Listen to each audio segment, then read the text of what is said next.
Hi everyone, we hope you're doing well. We're hanging in there though honestly, we haven't been getting much sleep lately. Today, we want to answer a question we get a lot: how do we publish our audiobooks? First, we post most audiobooks on Patreon as paid content.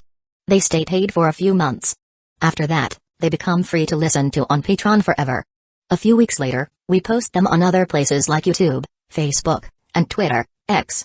Lately, things have been a bit slow in terms of new members.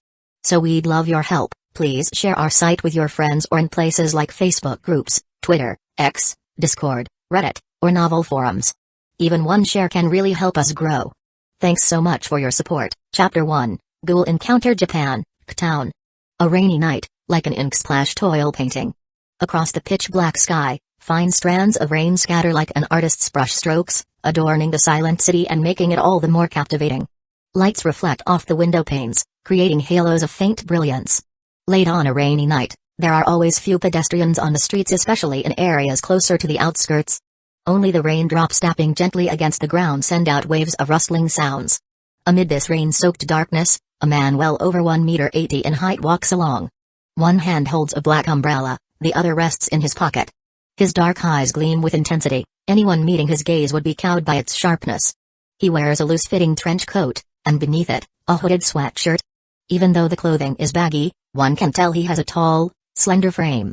His broad, upright shoulders are speckled with droplets, and above them is a lean, handsome face. His eyes are fixed straight ahead, as though forging onward like a battleship. The hurried passers-by only make the young man stand out all the more like a crane in a flock of chickens. Hikaru strolls through the drizzle. He had been out all weekend and only started walking home on foot after dusk. Although it began to rain along the way, he'd checked the weather forecast and brought an umbrella, keeping himself from getting soaked. Even if he had, it wouldn't have mattered much to him. As he continues on, Hikaru suddenly hears a faint cry for help from a nearby alley. When he passes by, the cries become louder and more urgent. Looking carefully, he sees, in the depths of the alley, a beautiful woman. She's wearing a business suit with a short skirt, and on her legs are black tights. But because of the rain and the tears in the fabric, she looks pitifully disheveled, in a strangely alluring way. "What's wrong?" Hikaru asks. From the corner of his eye, he glances at the girl and understands at once. I heard a cat meowing here earlier, so I came to check. But it was so skittish it startled me. I ended up falling, and I twisted my ankle." She looks at him pitifully, cradling her right leg, faint traces of blood showing through. Little brother, could you help me get home? My house is right next door, just through this alley." The alley is about 50 meters long, lit only by a solitary, dim street lamp at its center. Its hazy glow flickers, as if it might snuff out at any moment. "All right." Hikaru nods. He stretches out a hand and lifts her, and she naturally leans against him. A faint scent of perfume drifts to his nose, and Hikaru can feel something soft pressing against his arm. "Little brother. Once we reach my place, Big Sis will give you a reward, okay? What do you want?" "Big Sis will give it? We're almost there. Just ahead. We're here." He shows no reaction to her suggestive words. Then, halfway along, he suddenly speaks up. At that moment, the street lamp flickers a few times and goes out. The surroundings plunge into darkness so thick you can barely see your hand before your face. "What do you mean, we're here? Big Sis's house is a bit farther." Just as she finishes, the man she's leaning on abruptly lets go, causing her to fall into a puddle. "You!" In the darkness, anger and puzzlement flash through her eyes. But before she can say more, Hikaru speaks. "Stop pretending. There's only the two of us here." "Well, actually just me, plus you filthy ghoul." Upon hearing that, the woman instantly drops her act. Her pale face takes on a cold, hard expression. "When did you figure out what I am?" "Right from the start. The stench of blood on you is so strong that neither rain nor cosmetics can hide it." "You noticed from the beginning?" She freezes, then parts her cracked lips to reveal sharp teeth. "In that case, I have nothing more to hide. But before you become my meal, tell me if you've known all along, why walk straight into the trap?" She licks her lips, her eyes fixed greedily on the young man in front of her, already calculating the best way to enjoy her feast. "First, I can't just ignore the cry of a woman in distress. Second, maybe the one who's falling into a trap isn't the prey, but the hunter." She pauses at that. "Are you an exorcist? A jujutsu sorcerer? Or one of those human doves?" She's beginning to suspect the young man isn't normal. Yet she also knows she didn't choose blindly, whether an exorcist, sorcerer, or one of those so-called doves. They all have a certain distinctive aura or use weapons made from the flesh of ghouls. She senses none of that from Hikaru, which should mean he's just an ordinary human being. Chapter 2, Not an ordinary world. Since you've already seen through me, there's no point in pretending anymore. Be a good boy and become my meal, at least then you won't suffer as much. With a sinister grin, the woman's once normal eyes turn a shade of crimson. The kegn inside her body rapidly expands, tearing through flesh and clothing. Thin strands of blood cling to her skin, giving her a bizarre, grotesque appearance. A ghoul's kegn serves as both their weapon and a manifestation of their inhuman biology, tough as steel, and coupled with physical abilities far beyond those of ordinary people. Normal blades don't faze them. To a typical human, running into a ghoul is a death sentence. Kinda reminds me of Dr. Octopus. Hikaru murmured under his breath. The woman didn't hear him, as the rain was pouring harder by the second. Hey. Little brother, Big Sis is going to eat every last piece of flesh off your bones, bit by bit. Having returned to her true form, the woman found Hikaru's scent even more enticing. Saliva mixed with rainwater began to trickle from her mouth. She advanced on Hikaru at a leisurely pace, confident he had no chance to escape. Like many predators that enjoy toying with their prey, she was no exception. The victim's final struggles only make the meat firmer and tastier. Hikaru said nothing. He simply withdrew the hand that had been in his pocket. A faint glimmer flashed and suddenly, a silver longsword, shaped like a medieval knight's blade, appeared in his palm. He gripped the sword with ease, its weight seemingly negligible. Expressionless, he gazed at the woman before him. Hikaru was not a native of this world. He had come here, soul and memories intact. Even his body was originally his own, simply granted a new identity in this place. Of course, he was still an orphan, but at the age of 12, he had bound himself to a golden finger, a mysterious cheat-like ability. He didn't know its origins. It gave him a starter gift pack, from which he obtained the Demon Slayer Holy Sword now in his hand, and also granted him an ability called Heaven Rewards Diligence. That ability works like the protagonist's talent in a Xianxia novel, letting Hikaru keep improving without limit, in anything he attempts. Even if he fully masters a certain skill, he can push past its peak to grow even stronger, whether it's physical constitution, swordsmanship, magic, cursed energy, or any sort of artistic skill, calligraphy, painting, singing, and yes, even bedroom arts. Once he'd bonded with this system and learned from the Golden Finger that this was a mixed anime fusion world, Hikaru abandoned most of his free time amusements and devoted himself fully to training. Ordinary people need months of hard work to see results, but his Golden Finger let Hikaru see tangible daily progress. Even at a young age, he had developed 8-pack ABS and a perfect physique towering among the relatively short locals, like a crane in a flock of chickens. This cheat-like ability had one other core feature, the World Crossing Gate.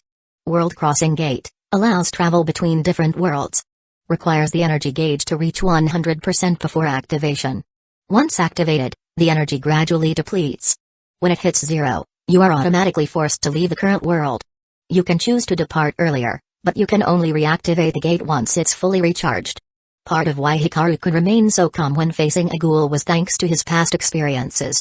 Right after binding with the system, the World Crossing Gate's energy stood at 100%, and his first destination was the Campione universe. Early on, he struggled a great deal, but ultimately succeeded in becoming an auxiliary apprentice in the prestigious Italian magic order, the Bronze Black Cross. With Heaven Rewards Diligence. It took him just a few months to learn all the sword and magic arts taught by the external division of that magical organization. Had the gate's energy not run out, he would have been able to attain the honorary rank of Great Knight. An advanced title for magicians. Though it's not exactly rare, for a mere 12-year-old it would have been extraordinary. Across all the magical associations in southern Europe, only 2 other prodigies from Bronze Black Cross and Copper Black Cross surpassed him in raw talent, but Hikaru never crossed paths with them and knew little about them. When Hikaru saw his gate's energy nearing depletion, he faked his own death during a mission to eradicate a group of cultists, left no body behind, and pulled off a flawless disappearing act. No one knew how long it might take to refill that energy once he was gone. After that, he took up life in the grand anime fusion world, settling into a second chance at high school. He chose to attend classes for a very specific reason. The school itself was special. Its name was Kwa Academy, and among its student body were many familiar names: Ryaz Greenmari, Akeno Himejima, Sai Hyautu, Tukakirishima, Misakorajima, and so on. Likewise, this world teemed with hidden monsters, ghouls, cursed spirits, vengeful ghosts, and evil kind that rose to the level of the supernatural. Chapter 3, Not an Ordinary Person. By using his cheat ability, not only could Hikaru improve through daily training, but battling enemies likewise increased his strength. Because of this, he never shied away from unexpected incidents. In fact, if something were to happen, he'd be quite happy to dive right in. Even though these thoughts raced through his mind, in reality, only about 3 seconds had passed. Seeing Hikaru stand there without moving, the woman assumed he had been boasting earlier and was now paralyzed by fear, especially since she was showing no sign of backing down. With her prey unable to escape, she felt no need to rush and began thinking about where to start feasting. She ran her tongue over her lips, eyeing the man's handsome face and impressive build. Maybe she ought to have a bit of fun with him before eating him?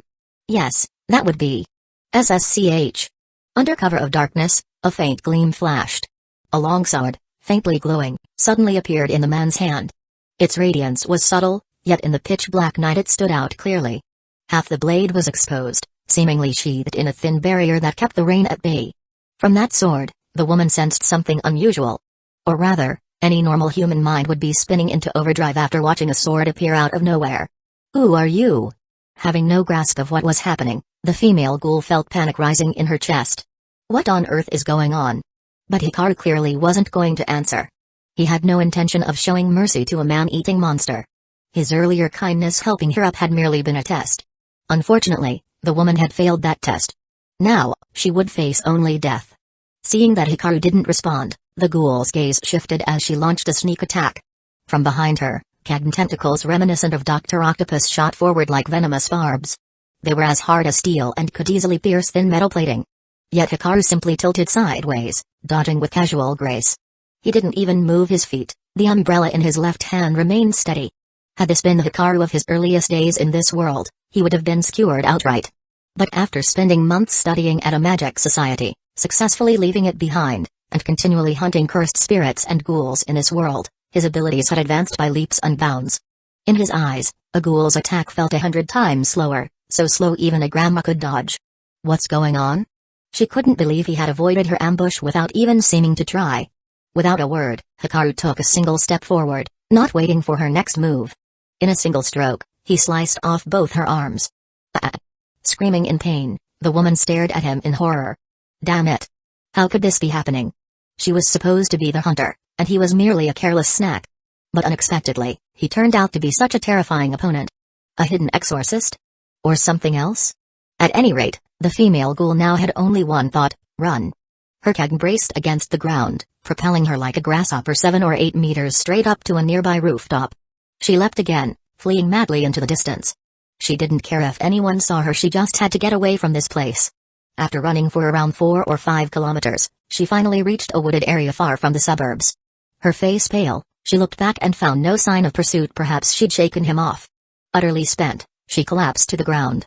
Her arms had stopped bleeding, but even with a ghoul's regenerative power, they wouldn't heal any time soon. And she was desperately low on energy. Without sustenance, she couldn't hope to regenerate. That damned man. Damn him. Damn him. She felt only fear and hatred toward Hikaru. If not for him, she could have easily grabbed a random person off the street and feasted. Now she hadn't eaten a thing, and worse, she'd lost both arms. You sure ran fast. But did you really think you could get away? A voice drifted out of the darkness. Startled, the ghoul whipped around, only to see Hikaru, who had somehow arrived behind her. He strolled forward with unhurried calm. Moonlight filtered through the canopy, casting dappled shadows that shifted with each step he took. Seeing this, her soul nearly flew from her body. She tried to bolt again, but all at once her vision seemed to rise skyward, then tumble around. In that instant, she caught a glimpse of a bleeding corpse. Huh? That's? Only in her final moment did she realize, that's my body. Her severed head rolled to the edge of a small pond. Hikaru gazed at the woman's lifeless eyes with disgust. In truth, ghouls in this fused world differ from their originals. Due to mixed elements, they can long since eat normal food just like humans. But some deviants still crave the thrill of cannibalism. As far as Hikaru was concerned, such creatures all deserved eradication. He raised his head in silence. With a casual slash, he cut off her Kagan and shredded the sack that formed it. The body, which had still been twitching moments before, immediately went cold. Chapter 4, As about 10 minutes after Hikaru left, several figures appeared in succession near the ghoul's corpse. They were all wearing raincoats. Now and then, lightning lit up the scene, making their faces momentarily visible. Each was a young woman with a distinct look. Judging by their features, none of them seemed very old. "President, it looks like we got here a bit late." One of the girls spoke. A few locks of black hair peeked out from beneath her raincoat's hood. She had the gentle features typically seen in someone of East Asian descent. Her eyes were clear and bright, like a ray of early morning light filtering through woodland. Her skin was like a newly bloomed petal fair with a hint of pink. So it appears. And this one died from a slash wound. The cut is smooth and clean, whoever did it must be a skilled swordsman. Confronted by the cold, dismembered corpse, another girl squatted and carefully inspected it. Wounds that most people would balk at were, to her, as commonplace as wildflowers on the roadside. I wonder who was responsible for this. Likely not one of the human doves.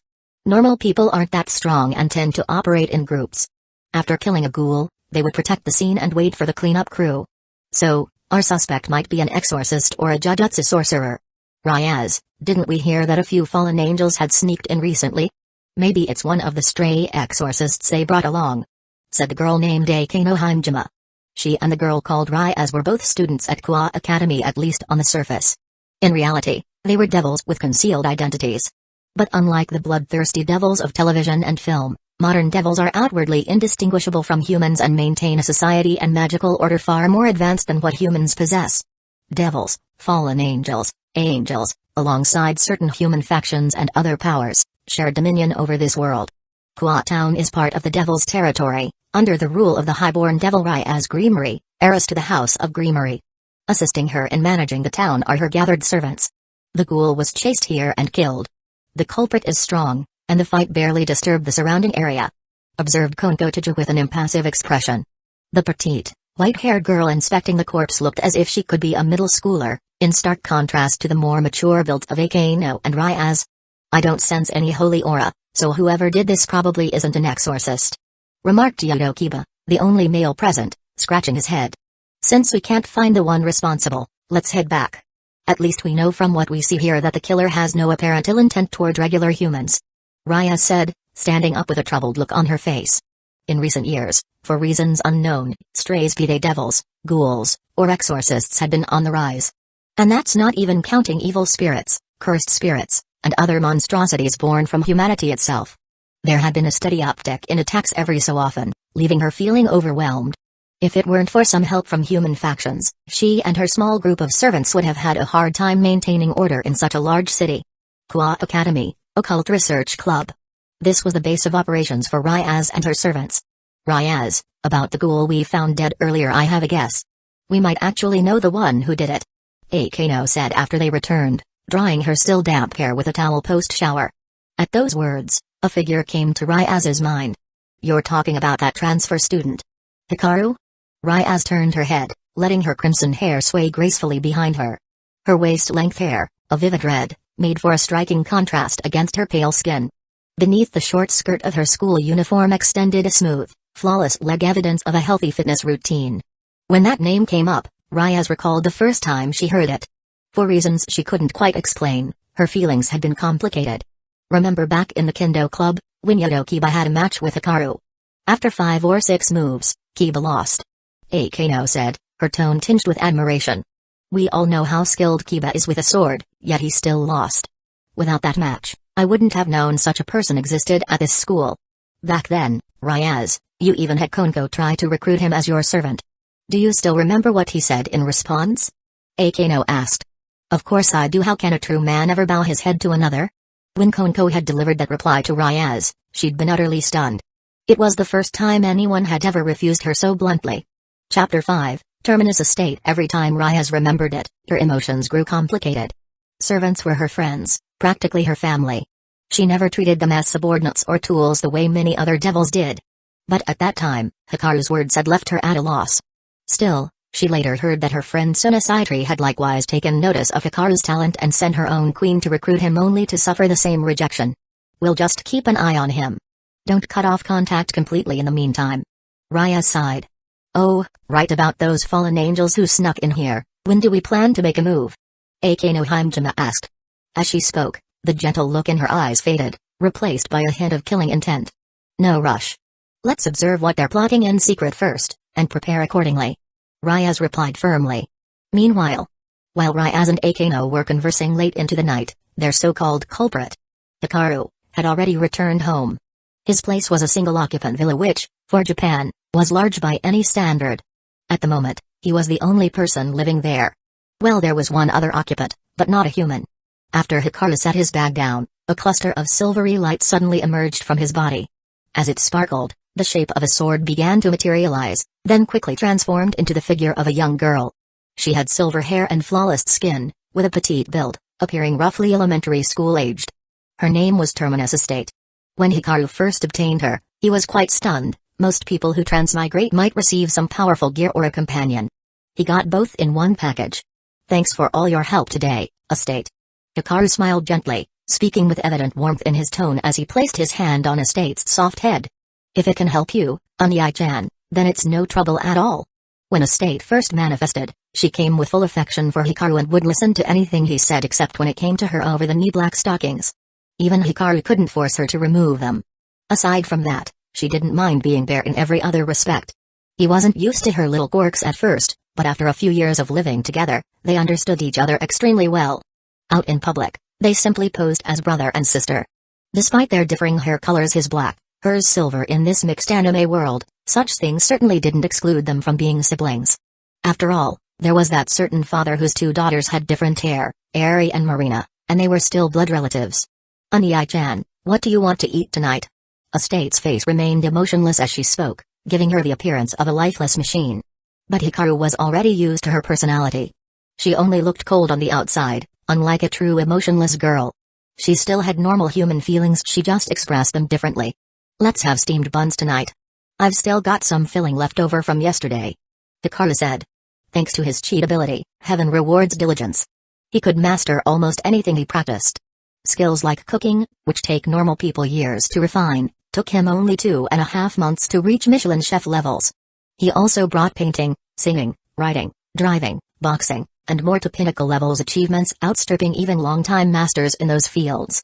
Still, Hikaru never showed off. Having carried this advantage since childhood and trained for years, he felt there was little worth bragging about, just that he was, well, a bit stronger than the average person. After suggesting steamed buns for dinner, Estate's eyes narrowed in contentment. She followed him into the kitchen to help out. They wrapped the filling in dough, steamed it in a pot, and finished after about 40 minutes. So hot. Estate took a piping hot white bun and carefully bit into it. Being sensitive to heat, she soon opened her mouth and started blowing on it, making Hikaru chuckle affectionately. He handed her a glass of ice water. Watching such a cute display, Hikaru felt his tension melt away. The path of transmigration could be lonely, especially given how reserved he was in showcasing his abilities. Estate's arrival had undeniably brought him much-needed warmth. At night, this silver-haired Lily would even transform into her human form to warm his bed, hugging him until he fell asleep. That was why Hikaru treated her not as a weapon, but more like a genuine sister. At the dinner table, noticing Estate quietly spitting out a few pieces of the bun's filling, Hikaru spoke up with mild exasperation, being picky with food isn't good for you. Ginger is beneficial in small amounts. Okay. Estate nodded without expression. Then, pinching her nose as if swallowing poison, she forced down the morsels containing shredded ginger. Seeing her act so dramatically, Hikaru couldn't help but laugh. Last time I didn't have ginger, you insisted that I should. Because it tastes different if it doesn't have ginger. All right, once you're done eating, get some rest. I've got school tomorrow. Okay. Chapter 6, School. At night, after the two of them took a bath together, Estate clung to Hikaru and fell asleep in his arms. They didn't wake up until sunrise the next day. Even then, Estate still appeared half asleep because, as the Demon Slayer Holy Sword, she needed sleep to recharge her energy. In her original world, a highest-ranking spirit like Estate would return to the spirit realm to recover. But for now, Hikaru's strength couldn't fully accommodate Estate's manifested form. Hence, she usually stayed dormant within the sword, emerging only when Hikaru needed to fight, or when they were alone together, or simply whenever she wanted to appear. Sunlight scattered across the streets in flecks of gold. Office workers and students filled the roads. Girls wearing Kwa Academy uniforms exuded youthful vigor, a sight that made passers-by linger. Yet the gazes of these girls, so admired by others, converged upon a single male student, Hikaru. He was already good-looking, and not just by high school standards, even among adults, few were taller than him. Moreover, his aura had changed dramatically after 2.5 years of training. Though he wasn't overtly arrogant, he was noticeably extraordinary. Add to that his top-ranking scores across the board, and it was hard for him to stay under the radar. Not only had the entire school heard of him, even students from other schools knew his name. Another reason for his immense popularity was that Qua Academy used to be an all-girls school, although now co-ed, they maintained strict admission standards. Consequently, delinquent youths who couldn't get in would often loiter nearby, harassing the female students. One time, Hikaru happened to be passing by and intervened. The troublemakers, unwilling to accept their defeat, returned with dozens of reinforcements to ambush him after school only to be soundly beaten by him alone. From then on, he became a hero in the eyes of the girls at Qua Academy. Once Hikaru got into the classroom, he finally escaped the constant attention of all the female students. He felt somewhat helpless. Being too perfect was a burden in its own way. Ugh, here comes our main character. Now all the girls in class will be fixated on him again. Damn it, how can anyone be that perfect? If only I could be like him. Wake up, dude. Don't dream. We can forget about dating any of the girls in class. As long as he's around, we haven't got a prayer. Boo-hoo. Only a handful of boys were in the class, and they huddled together, discussing him in whispers. To most of them, Hikaru was the enemy of all men. But they only dared to complain in private. Though Hikaru heard them, he didn't mind. It wasn't on purpose, but a man like him shone wherever he went like a blazing sun. Even if he did nothing, he still radiated that intense brightness. Unless he intentionally hid himself, there was no place his light wouldn't reach. He pulled out a book and quietly flipped through it, ignoring everyone else's stares. But he was well aware that quite a few people in this class were paying attention to him. Aside from nameless onlookers, there were three worth noting: Tuke Kirishima, Ariri, and Konketsujo. From his knowledge of the original works, Hikaru knew who they really were. Tuke Kirishima was a ghoul. Yet like devils, there were good and bad ghouls, and she happened to be one who worked part-time in a cafe, keeping her identity secret. As for Ariri, they were old acquaintances, having known each other since middle school. Amusingly, their first meeting wasn't some cliché hero saves the girl scenario. Rather, it was because she'd been passionate about anime culture since childhood and aspired to be a doujin artist. Unfortunately for her, both her storyboarding and artwork lost out completely to Hikaru's. Thanks to his apex-level artistic skill, and a lifetime of studying the masters before his transmigration, any casual sketch of his could set a viewer's blood racing. Ariri, biting her lip in frustration, had no choice but to concede defeat. Still, she was strong-willed and proud, so every so often she'd create something new and ask Hikaru to look at it, hoping he'd praise it. Now, judging by her furtive glances, she must have finished another piece recently. But there'd be no time in school for him to check it out. As for Konketsujo, she was a member of the occult research club under the Devil Noble Rya's Greenery. She had once asked him to become a devil servant, but he turned her down. Hikaru was sure Ryaz wouldn't give up so easily. If he were in her shoes, he wouldn't either. The bell rang. Entering the classroom with a severe expression was Mifukirasu, wearing a stylishly mature outfit with black stockings and light pink hair. Alright, everyone. Today we'll be having a pop quiz. Huh? Complaints erupted instantly across the room. Konketsujo and Ariri both looked aghast. The former had been pulling all-nighters gaming, while the latter had spent her nights drawing and analyzing other art for inspiration. Neither had done any studying at all. Chapter 7, An Invitation. Afternoon. As usual, Hikaru headed to the school cafeteria for lunch. Not very tasty. That was his verdict on the cafeteria fare. For most students, the food was decent enough, but Hikaru's palate had long since been spoiled by his own cooking, so the cafeteria food was merely passable. He didn't bother making his own lunch and reheating it at noon. This simply wasn't his habit. Besides, a state usually slept during the day, so there was no need to summon her just for mealtime. While Hikaru was quietly eating, two figures entered the cafeteria one after another. After getting their meals, they looked around briefly, then walked straight toward him. Wherever they passed, the few boys in the area grew anxious, and some of the girls cast sighing, admiring glances. One of these newcomers had silky golden hair like a natural elf, with emerald green eyes set in a flawless, snow-white face, an almost perfect picture. Her figure was petite yet well-proportioned, and under her skirt were slender, shapely legs clad in black stockings. The other girl was the complete opposite in coloring. Her hair was silvery white like moonlight, and her amber eyes shone intently, though her expressionless face softened her overall impression. Her fair complexion and petite build made her seem like a delicate doll. Two distinct fragrances drifted over as they flanked Hikaru on either side. Incidentally, despite Hikaru's popularity, no other girl ever dared sit near him. Even the outgoing, flashy girls of the Shibuya style hesitated, intimidated by his aura. What's more, anyone who did sit with him risked being skewered by the jealous gazes of his many admirers. But when these two approached, hushed whispers arose all around. Everyone knew that Ariri had been Hikaru's classmate since middle school, and Konko Tujo had also interacted with him ever since she enrolled. Konko, known for her athletic prowess in class, had been defeated across the board by Hikaru, which brought them a little closer somewhat unexpectedly. They noticed each other only when they were close. Yuri halted, looking slightly taken aback by Konko's appearance at the same time and place. Inwardly, she was annoyed why choose now to show up. Konko merely gave Yuri a calm glance, as though unmoved, then placed her tray down and sat opposite Hikaru. Yuri looked as if she'd been struck by lightning, discreetly bared a tiny fang in challenge, and then pretended it was all a coincidence as she took a seat nearby. Hikaru, watching them, found it all rather amusing. Even without guessing, he could tell Yuri must be feeling quite vexed at the moment. He then turned his attention to the silver-haired girl in front of him. "Konko, are you here to return that game disc I lent you?" Hikaru asked with a slight smile. "Yes." Konko nodded and handed him the CD. It was Cyberpunk 2077.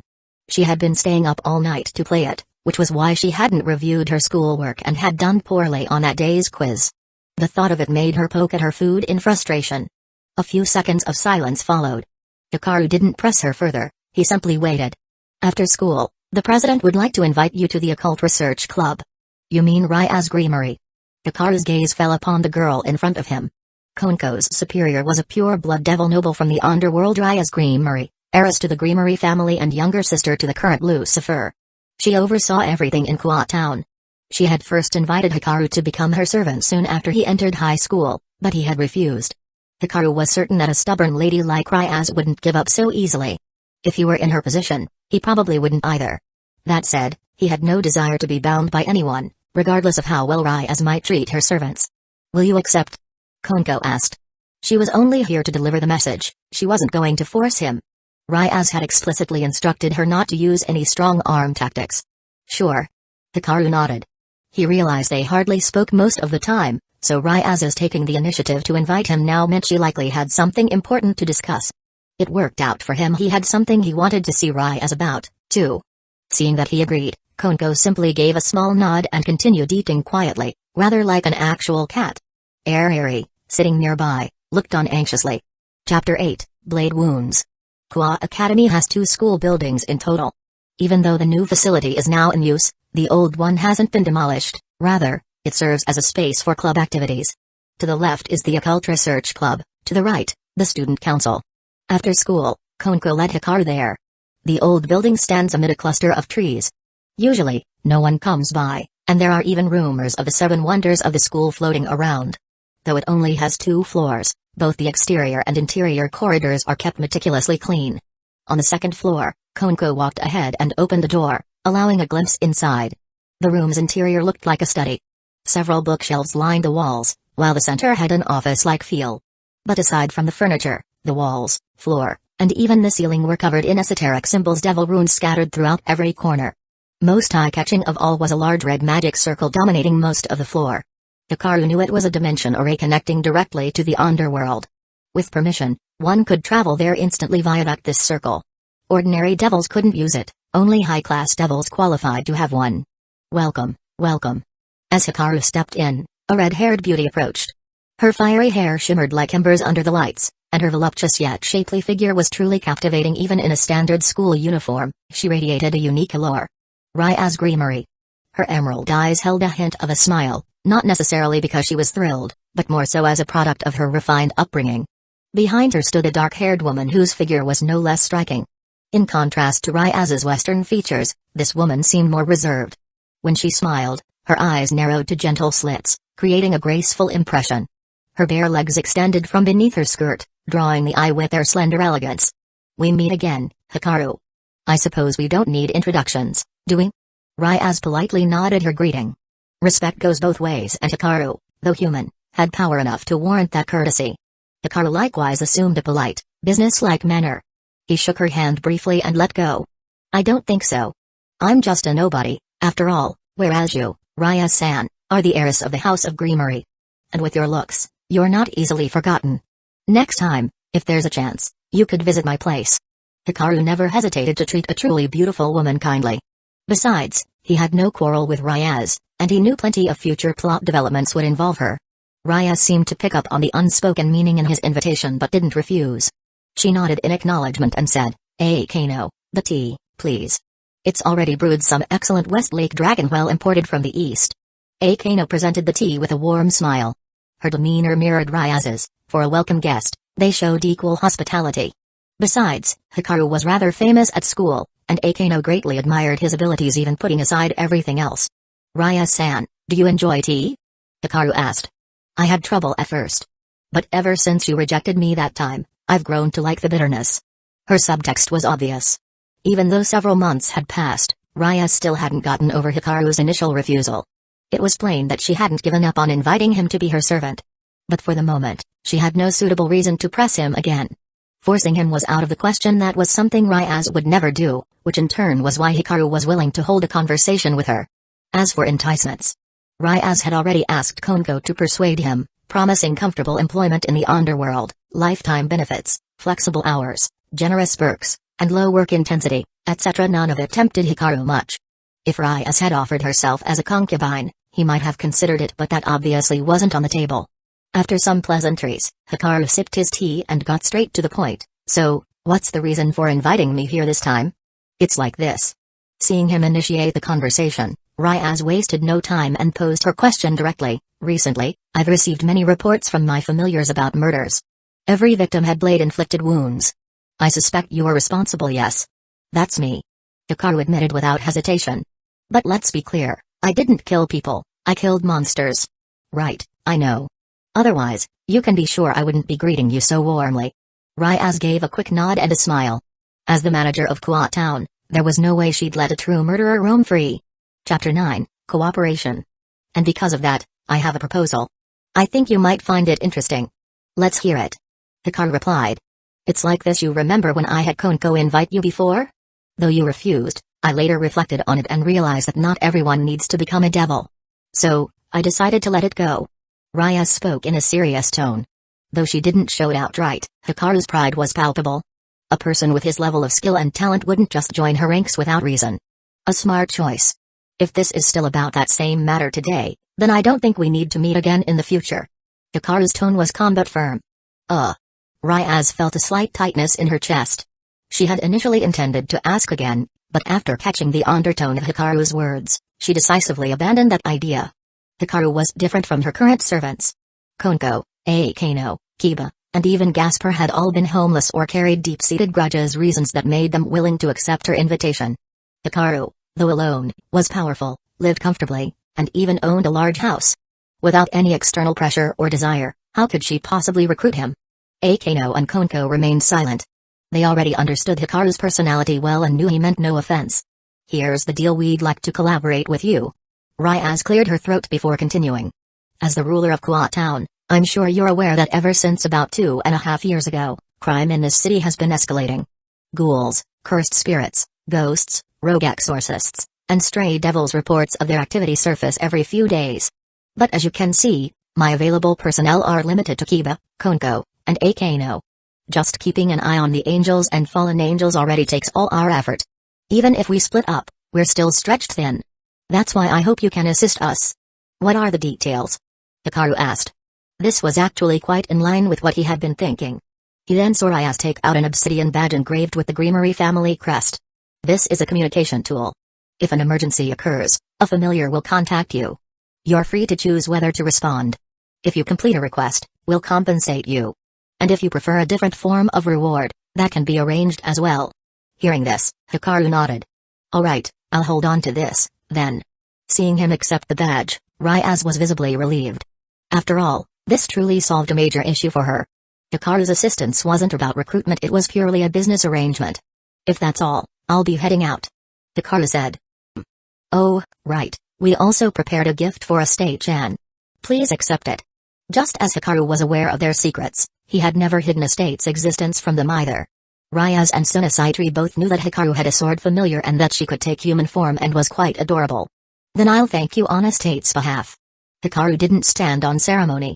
After that, he got up and left. Seeing this, Konko gave Ryaz a look before following him out. As the door closed behind them, Akano narrowed her eyes, glancing at the now visibly relaxed Ryaz before chuckling. "Ryaz, have you really given up? What else could I do? No matter what terms I offer, Hikaru will never accept. If I were in his position, I'd do the same." Ryaz leaned back against the sofa, sighing wearily. The movement caused her ample chest to rise and fall in a way that was undeniably eye-catching. "You've grown, Ryaz. You're not the same girl as before," Akano said approvingly. "If this were the old you, you would have tried every possible method to make him join you. This is called retreating to advance. Blocking him won't work, so I'm choosing a softer approach. If I pushed him too hard and ended up making him an enemy, I'd regret it." Ryaz sighed. "Besides, he truly is exceptional even without his combat abilities. Actually, I have an idea. If you were the one to bring it up, he might actually say yes," Akano said with a mysterious smile. "What is it?" "Simple. Why not just marry Hikaru? Pillow talk is the most effective persuasion, after all. You wouldn't even need to form a servant contract. As the son-in-law of the Greenery family, he'd naturally stand by your side, wouldn't he?" "That joke isn't funny, Akano." Ryaz shot her a glare. But if she were to be completely honest, the suggestion did have some merit. The only problem? It would cost her quite a lot. Specifically, herself. Chapter 10, Guest. Outside the school, Konko walked alongside Hikaru. "Hikaru, do you not like the president?" Out of nowhere, the girl blurted out this question. "There are many kinds of like. Which one are you referring to?" Hikaru countered. "Just ordinary liking, whether you have a good impression of someone or a bad one. The president doesn't have any ill intentions, she's just not very mature. But she will become an excellent high-class devil and head of her family in the future." After hearing this, Hikaru suddenly reached out and patted Konko's head. "The word mature doesn't quite suit you, Konko. I know. But the president works hard. I just hope you don't dislike her." "Okay, I can agree to that. But have you been playing too much Cyberpunk 2077? Who did you learn this from?" Hikaru had found the source of the issue. Normally, Konko wasn't this talkative. Hearing that, Konko went silent. Clearly, Hikaru had hit the mark. As an experienced gamer, it was common to unconsciously mimic the behaviors of characters from a recently completed game. Usually, this phase took about a week to wear off. After all, reality and games were different. "By the way, did you know it has a spin-off anime?" Hikaru asked. They were nearing the school gates, and thanks to his conversation with Ryaz, the area was now mostly empty. "Hikaru, do you have it? I couldn't get it on the early release date." Konko's eyes lit up with excitement. "I do, but it's at my house. Do you want to come and get it?" "Yes." She agreed instantly, without hesitation. Back at the old school building, Akano watched the two leave, then turned back to Ryaz with a teasing smile. "Looks like Konko is more charming than we are." Konko's appeal lies in her innocence. Very few boys can resist that kind of cute girl. Ryaz replied sullenly. Then, resting her chin on the table, she murmured softly, "I'm so jealous." The thought of her still lingering engagement made her sigh in frustration. At Hikaru's home. "Excuse me." At the entrance, Konko took off her school-issued leather shoes, revealing her small feet clad in white socks, then slipped into a pair of indoor slippers. She followed Hikaru into the living room. "Make yourself comfortable. I'll go get the disc. Stay for dinner." "Okay."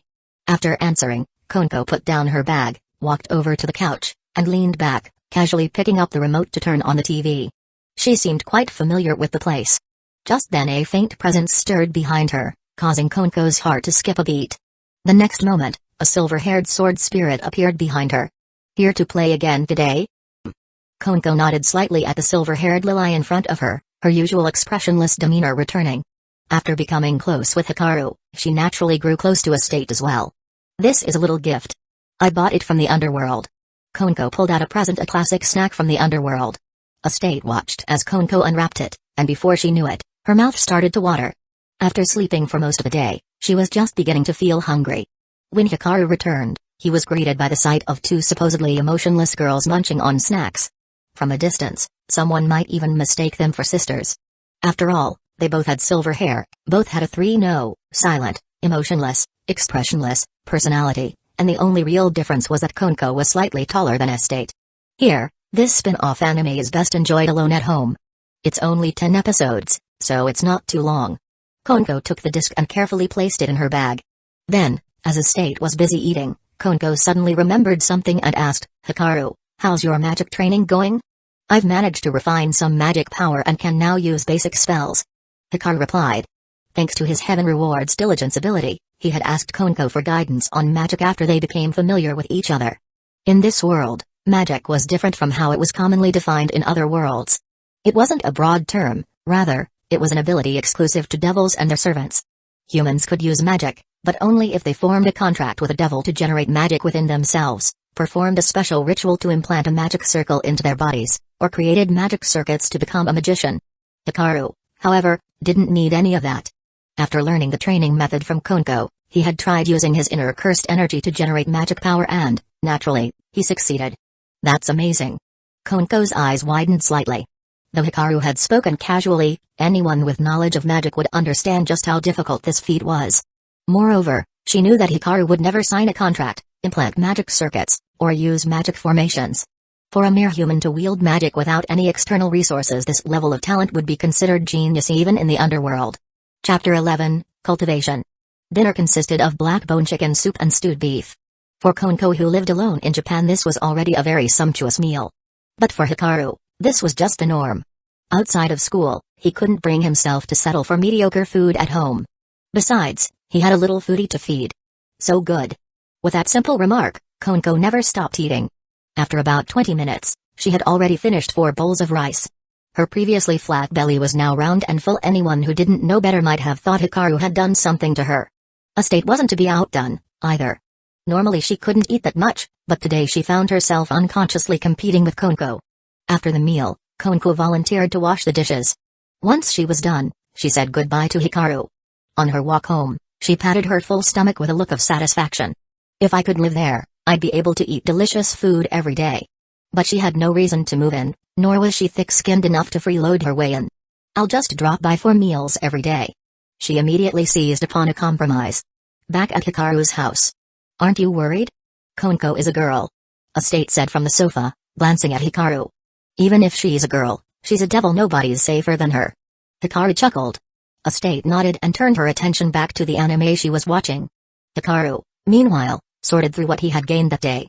His cheat ability did more than just speed up training.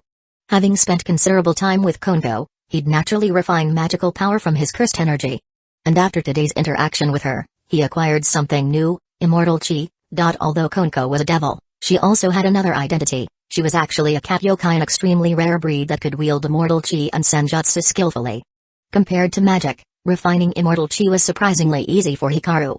The biggest difference was that, while magic was conjured from nothing or formed via a special process, chi was an intrinsic energy that resided within animals, plants, and humans, and therefore had no direct destructive power. Because it already existed rather than having to be generated from scratch, it was simpler to tap into. Of course, if any senjutsu practitioner found out that Hikaru had refined immortal chi in just a few days, they'd be shocked beyond belief. Even for naturally gifted yokai, cultivating chi is no easy feat. It can take years, decades, or even longer, and many fail to produce more than a weak trickle of energy.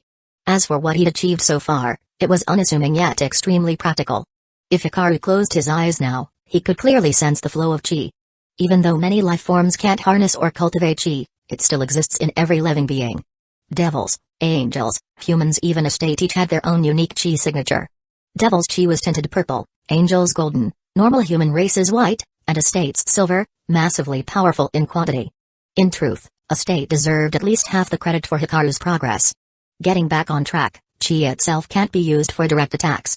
But it's akin to the spiritual energy in Xianxia novels. It strengthens one's body from within, so Hikaru's physique improved thanks to immortal chi. For now, the growth was slow and not drastic, but he was clearly more agile than before, and his strength had become even more formidable. As the chi flowed gently through his body, it provided a continuous cool sensation. Its effect far exceeded Hikaru's expectations. Even if he chose to focus solely on cultivating immortal chi in the future, he might well reach a level comparable to the Mao, Demon King, class. In the underworld, that was already the highest tier of devil strength. Beyond that lay the so-called transcendent class, transcendent being merely a label, but those power levels typically exceeded the average Mao by a factor of 10. Much like how, in Dragon Ball, Super Saiyan 2 far outstrips Super Saiyan 1. His only regret at the moment was the lack of a matching secret cultivation manual. While he could continue to explore and train on his own, having one would be much more efficient. So, while a state continued watching anime, Hikaru continued to build up his immortal chi. This chi strengthened his physique, and once his body improved, all his other abilities rose in tandem. And thanks to his chi ability letting him feel his progress, he was even more motivated. As he cultivated, the once minuscule wisp of chi gradually expanded. If it had been the size of a soybean initially, after just a few hours it had become a small spring. Meanwhile, the inherent vitality he'd shown before, which even normal people could sense, was starting to subside, making him look, at least on the surface, like an ordinary human once again. Chapter 12, Ghouls, Fallen Angels, Antique Cafe. Several hours passed. After Hikaru finished his usual training and took a bath with Estate, he went to bed and fell asleep. Early the next morning, Hikaru woke to Estate's morning kiss. Getting more and more skilled at this, Estate. He picked her up, smiling slightly. In the beginning, Estate had been totally clueless, like a blank slate. But later, who knows where she'd learned such things. Every morning now, she did this. As long as Hikaru likes it. Though her face showed little emotion, she was genuinely happy inside.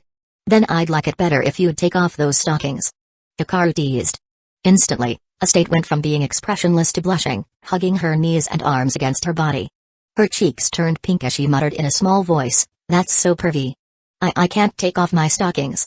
Ha ha ha. After that, it was a normal school day. Ryaz didn't seek him out this time, though Konko chatted with him a bit. After school the previous day, she had eagerly started watching the Cyberpunk 2077 spin-off anime he'd given her, getting through half of it. The rest of the story gets even better. "I think you'll like it," Hikaru said with a slight smile. He could only imagine how Konko would react after that final episode, and the thought made him want to laugh, but he held it in. From time to time, Hikaru glanced at Ariri, but she would turn away as if sulking. He could guess with his eyes closed that it was because of what happened at lunch the day before, though he paid it little mind. Knowing Ariri's personality, she'd be back to her usual self in a few days. Another day passed. After he and Estate finished dinner, Hikaru headed out to stock up on groceries for the next few days. Leaving home, he jumped on a motorcycle and sped away. The shopping itself didn't take long, but on his way back, Hikaru sensed something amiss. Changing course, he rode off in another direction. At the same time, rain fell steadily over the city, and out in the suburbs, an extraordinary meeting was taking place inside a cafe. Normally, the antique cafe stayed open until late, but tonight a closed sign hung on its door. Nevertheless, faint light could be seen behind the drawn curtains. Inside, two groups of people faced off in the open space. Tables and chairs lay scattered across the floor, materials strewn about. Tension filled the air. A tall, blond man extended a reptilian kaghan from his back. Next to him stood another figure in a long black cloak, face hidden behind a white mask with a twisted, snarling expression. Two more figures wore blue robes and X-shaped masks. Opposing them were several individuals in cafe uniforms. "I've already said this time it's not a request, but a demand. You must join our organization." Sneering, the blonde man nicknamed Gecko spoke in a harsh tone. "No way in hell. Don't even think about it." Tuka Kirishima glared warily at the group before her. After school, she had came to work as usual. This cafe, named Antique, was actually a gathering place for ghouls who could eat normal human food, those who wanted nothing more than to live peacefully among humans. But their peace had been shattered tonight by these ghouls who still fed on human flesh. Normally, the two sides kept to themselves. No one would have expected this sudden turn of events. The intruders barreled in, demanding they join their organization. "We're nothing like you. Get lost before things get out of hand." Tuka, disgusted at having her peaceful life disrupted, showed them no courtesy. "That won't do. I already said, you don't have the right to negotiate. If you don't want to die, just agree." With those words, Gecko swept his kaghan across the bar, sending cups and utensils clattering to the floor. "Bastard!" Tuka and the other two ghouls ground their teeth in anger. One of them, a stocky man, let out a shout as a kaghan tore through the back of his clothes, launching a fierce attack. Its power seemed on par with Gecko's, if not stronger judging by the shape and color. But right then, two of the black-robed figures behind Gecko flung aside their cloaks and drew something like glowing swords. Seeing this, the stocky man froze for just an instant, and that was all Gecko needed. With a swipe of his kaghan, he sent the man flying. Even so, when Tuka and the others caught sight of the weapons in those figures' hands, their faces registered even greater shock. Those things. Never seen them. This is the power bestowed upon us by the fallen angels. You've actually teamed up with the fallen angels? Tuka Kirishima and her companions were taken aback, far more than before. Chapter 13, Yoshimura, SSS-rated ghoul. Although ghouls typically have little to do with mythology, they do belong to the mystic side of things to some extent. They knew well about the three factions: devils, angels, and fallen angels, and their mutual hostilities. What's more, everyone was aware that Kwa Town was devil territory. Using the fallen angels' power in a devil-controlled city, were these people trying to start a war? If the devils found out, the consequences would be unimaginable. After all, Those devils already allowed ghouls to live quietly in their dominion, which was mercy enough. Even if the ghouls occasionally used their powers to bully people or stole a corpse here or there, the devils usually turned a blind eye. But working with fallen angels crossed the line. Tuka Kirishima and her friends only wanted a peaceful life. They didn't want to be dragged into disputes, especially not between two factions of mythical beings. They'd just be cannon fodder in such a conflict. Collaborate. Weak races like us, if we want to live better in the world that's coming, we can only ally with stronger forces. The fallen angels have already promised that once they rule the world, we ghouls will get our own territory where we can corral humans and eat them however we like. The blonde man known as Gecko wore an enraptured expression, clearly longing for such a life. Nowadays, if they wanted to eat humans, they had to either lurk in dark corners waiting for hapless prey or steal corpses. We're ghouls, too. We have our pride. We want to freely devour meat and drink blood, even in broad daylight. Madman. Tuka and her companions couldn't comprehend his thinking at all. Me, a madman? You're the crazy ones, living such a boring life. And by the way, get your manager out here. I know exactly who he is, the strongest SSS-rated ghoul. If he joins us, all the other ghouls in this city will surely follow. They needed manpower for their war. The manager of the antique cafe, Yoshimura, held great influence. You should leave. We don't want any part of this. At that moment, an elderly man emerged from the kitchen area. With eyes narrowed in calm composure, he radiated a powerful presence. Even Gecko paused momentarily on seeing him, though he quickly drew more power from the spear of light bestowed by the fallen angels. Far from being intimidated, Gecko grew excited. According to information from the fallen angels, Yoshimura possessed a special constitution. His kaka could provide genetic material to artificially create more powerful one-eyed ghouls. If they matured, their strength might even rival mid-level devils. As he spoke, Yoshimura revealed his unique Kagen. Feathers sprouted, covering half of his body in an instant like a bird's plumage forming armor. Both hands were now blade-like Kagen. Truth be told, his Kagen power alone was considerable, but the enemy wielded the power of fallen angels, a mythical force. Yoshimura had no guarantee that his feathered Kagen could withstand it. A fierce battle broke out at once. With years of combat experience, Yoshimura made a quick move to eliminate Gecko first.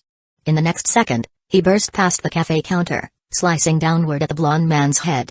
Gecko, however, easily blocked the strike with his spear of light. He even managed to tear apart the end of Yoshimura's feathered Kagen in the process. At the same time, the ghoul wearing a mouth-shaped mask launched a sneak attack. Yoshimura noticed just in time, slicing him clean in two at the waist, but such an injury was barely a scratch. Upper and lower halves reconnected with rapid regrowth. A spear of light then pierced Yoshimura's side, causing him to spit blood. Manager. Tuka and the others cried out, wanting to help but were blocked by the other two attackers. Just then, the cafe door chimed, as though someone had opened it. Those inside reflexively turned toward the sound. They saw a silhouette in the dark corridor, partially lit by moonlight. As the clouds moved in the wind, the silvery moonlight gradually faded from the figure. The cafe's indoor lights took over, illuminating the man bit by bit. It was as if the darkness retreated with each step he took. The perfect synchronization of timing and setting left everyone momentarily forgetting the battle, the scene etching itself like a brand upon their minds. Who was that? Looks like just an ordinary person. If he's human, so much the better. We can bring him back as food. All this activity has made me a bit hungry. Hikaru. It's you? Under the cafe's light, the newcomer's face came into focus. Tuka Kirishima was stunned. As his classmate, she could never have forgotten a presence that shone like the sun. Tuka, he's your classmate. That's trouble. Protecting him might be impossible. But Hikaru ignored them, walking straight toward the ghouls brandishing their Kagen. With a single glance, he understood what was happening. Upon seeing the spear of light, however, his expression flickered in surprise. That's light-based power? You pesky fool. I'll eat you first. One of the robed ghouls flashed forward like a shadow, rushing straight at Hikaru, irritated by the handsome human face. Tuka felt her heart jolt and wanted to intervene, but couldn't react in time. Hikaru merely raised his palm to meet the blade-like Kagen slashing down at him. Chapter 14, No Problem. Clang. A metallic ring reverberated. The ghoul's Kagen was caught between Hikaru's fingers. All those years of training had not been in vain. With his cheat-like advantage, it had only taken him a few months to gain strength on par with a great knight in the Campione world. Afterward, he learned devil magic, and his body's toughness could no longer be compared to what it once was. Attacks from a ghoul felt more like a light scratch to him. He could nullify them through physical strength alone. What's going on? Tuka Kirishima was the most shocked of all. How could an ordinary human possibly block a ghoul's attack? Even reacting in time should have been impossible. As far as she knew, Hikaru was just someone who was extremely skilled in sports. Could this be the legendary sports guy power at work? Meanwhile, Hikaru, who had just stopped the Kagan with his fingers, made a move of his own, grabbing the ghoul's head. Cursed energy burst from within his body and surged into his palm, igniting the ghoul's head in seconds. Flesh and brain were incinerated before it could regenerate. Even a ghoul's formidable healing couldn't bring him back from that. Brother. Seeing what had happened, the other black-robed ghoul who was blocking Tuka and her companions instantly snapped. He kicked off the ground, spun 360 degrees in midair, and swung his Kagan with tremendous momentum in a slash directed at Hikaru. But it was futile. The Kagan sliced only empty air. In what felt like a blink, Hikaru appeared above him. Boom. Hikaru's foot slammed the ghoul's head to the floor, smashing out a large crater. Blood splattered, his skull visibly fractured. Finally realizing something was wrong, the blonde ghoul known as Gecko turned around to glare at Hikaru. You bastard. Who are you? I'm the one who's going to kill you. Hikaru spoke calmly, voice as cold as ice. Judgment has come. Die. The moment he finished, Hikaru disappeared from Gecko's field of vision. His speed had already surpassed what normal eyes could follow, so even the simplest physical attack looked like lightning-fast motion. With cursed energy amplifying his speed, he could move even faster, but there was no need to go that far for small fries like these. In Gecko's eyes, Hikaru vanished, and by the time he realized what had happened, the spear of light originally wielded by Gecko was already piercing through his skull from back to front. Despite all his muscle and training, his body crumpled like cotton candy. The masked ghoul Noro, however, posed a surprise. Even with his skull torn apart, he remained alive. Be careful. Ordinary attacks can't kill him. Someone behind called out. Can't kill him? I doubt that. Hikaru paused, and Noro stayed where he was. His white mask had shattered, revealing a grotesque face. Most of his flesh was covered by Kagan. Even his brain was fused with it. Though Noro's intelligence wasn't high, his primal survival instincts had been pushed to the limit. Yet the oppressive aura emanating from Hikaru made him want to flee immediately. But Hikaru wouldn't give him the chance. Narrowing his eyes, he began to use his immortal chi. Everything that lives possesses chi, and ghouls are no exception, except theirs mainly originates from their cuckoo, which defines a ghoul's very essence. It ends now. Identifying the location of Noro's cuckoo with immortal chi, Hikaru became a blur once more, moving too fast to track. Several flashes of light fell in an instant, puncturing every cuckoo inside the ghoul. Noro's entire body was simultaneously smashed to pieces. At the same time, the spear of light in Hikaru's hand vanished, its energy from the fallen angels spent. Hiss. Tuka Kirishima, Yoshimura, and the others stared in disbelief. Such overwhelming strength. Even ghouls bolstered by fallen angel power had been annihilated in mere seconds. Amazing, Tuka. He's really your classmate. Someone with that kind of power. Might he be part of one of those legendary mythic factions? As soon as that was said, everyone still alive tensed up. Ghouls who once believed themselves capable of influencing the world realized that in a setting ruled by mythology, they were small fry indeed. Even facing a single low-level fallen angel was usually beyond them, and here was Hikaru, likely a member of some mysterious power, performing feats that dwarfed theirs. Now, it's your turn. Hikaru slowly turned around, fixing them with a calm gaze. At his words, a wave of goosebumps swept over everyone in the room. Chapter 15, Official Devil Permit. They had witnessed with their own eyes how easily those ghouls empowered by fallen angel power were slaughtered. If they ended up facing him, they wouldn't stand a chance. And they could clearly sense that Hikaru truly harbored a bit of killing intent toward them. Hikaru. How are you here? Tuka Kirishima asked, startled. I caught the stench of something foul. I came to see, and sure enough, I found trash. Hikaru replied. So, among you, has anyone here eaten humans like they did? Hikaru never had much fondness for ghouls. Even though Tuka Kirishima and the others might be considered good guys in the original single fandom story, their behavior wasn't purely innocent. The antique cafe sheltered many ghouls seeking to turn over a new leaf. If Hikaru had never come across them, it might have been fine, but now that he had, he wouldn't show mercy if any of them were guilty. What do we do? Someone began to panic. They had thought he was a savior, but it turned out he might be an executioner instead. Wait. Hikaru, I swear they haven't eaten humans. At most. They've just bought blood from the black market. They've never actually eaten anyone. Tuka said anxiously. How can you prove that? Hikaru shot back. Hikaru-sama, please be merciful. Tuka's telling the truth, we really haven't attacked any humans.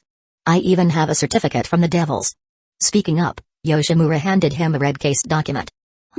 Hikaru took it, scanning through the contents. His expression stiffened a bit. After a moment of silence, he pulled out the badge Ryaz had given him and initiated contact. Ryaz, do you know there are ghouls within your territory? Why the sudden question? Well, when I inherited Kwa Town from my father, I did look into things.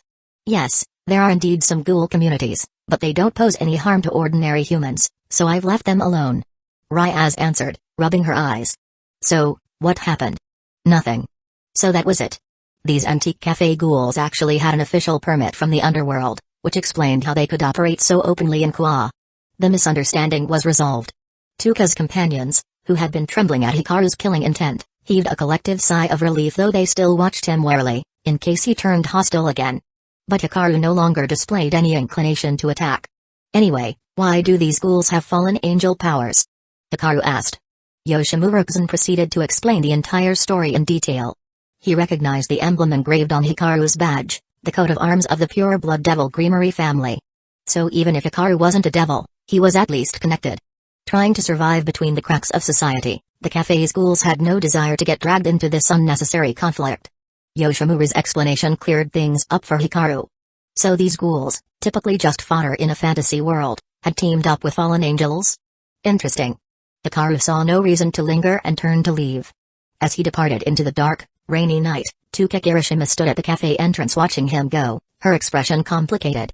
Riding his motorcycle back home, Hikaru reflected that the battle had been an unexpected detour, but not a fruitless one. By seizing the spears of light the ghouls wielded, his passive ability activated, granting him some insight into the nature of light power. Light power, as it turned out, was distinct from both magic and immortal chi. It was the inherent power of angels and fallen angels. When God created them, he imbued them with holy force light power. Even when angels fall, their power remains unchanged, only their mindset becomes corrupt. Light power perfectly suppresses devils and other sinister entities. So as soon as Hikaru returned home, he seized this rare opportunity to analyze the light power and see if he could master it. More techniques mean more strength, after all. Still, even with heaven rewards diligence, Hikaru couldn't possibly master sacred force in just a few hours.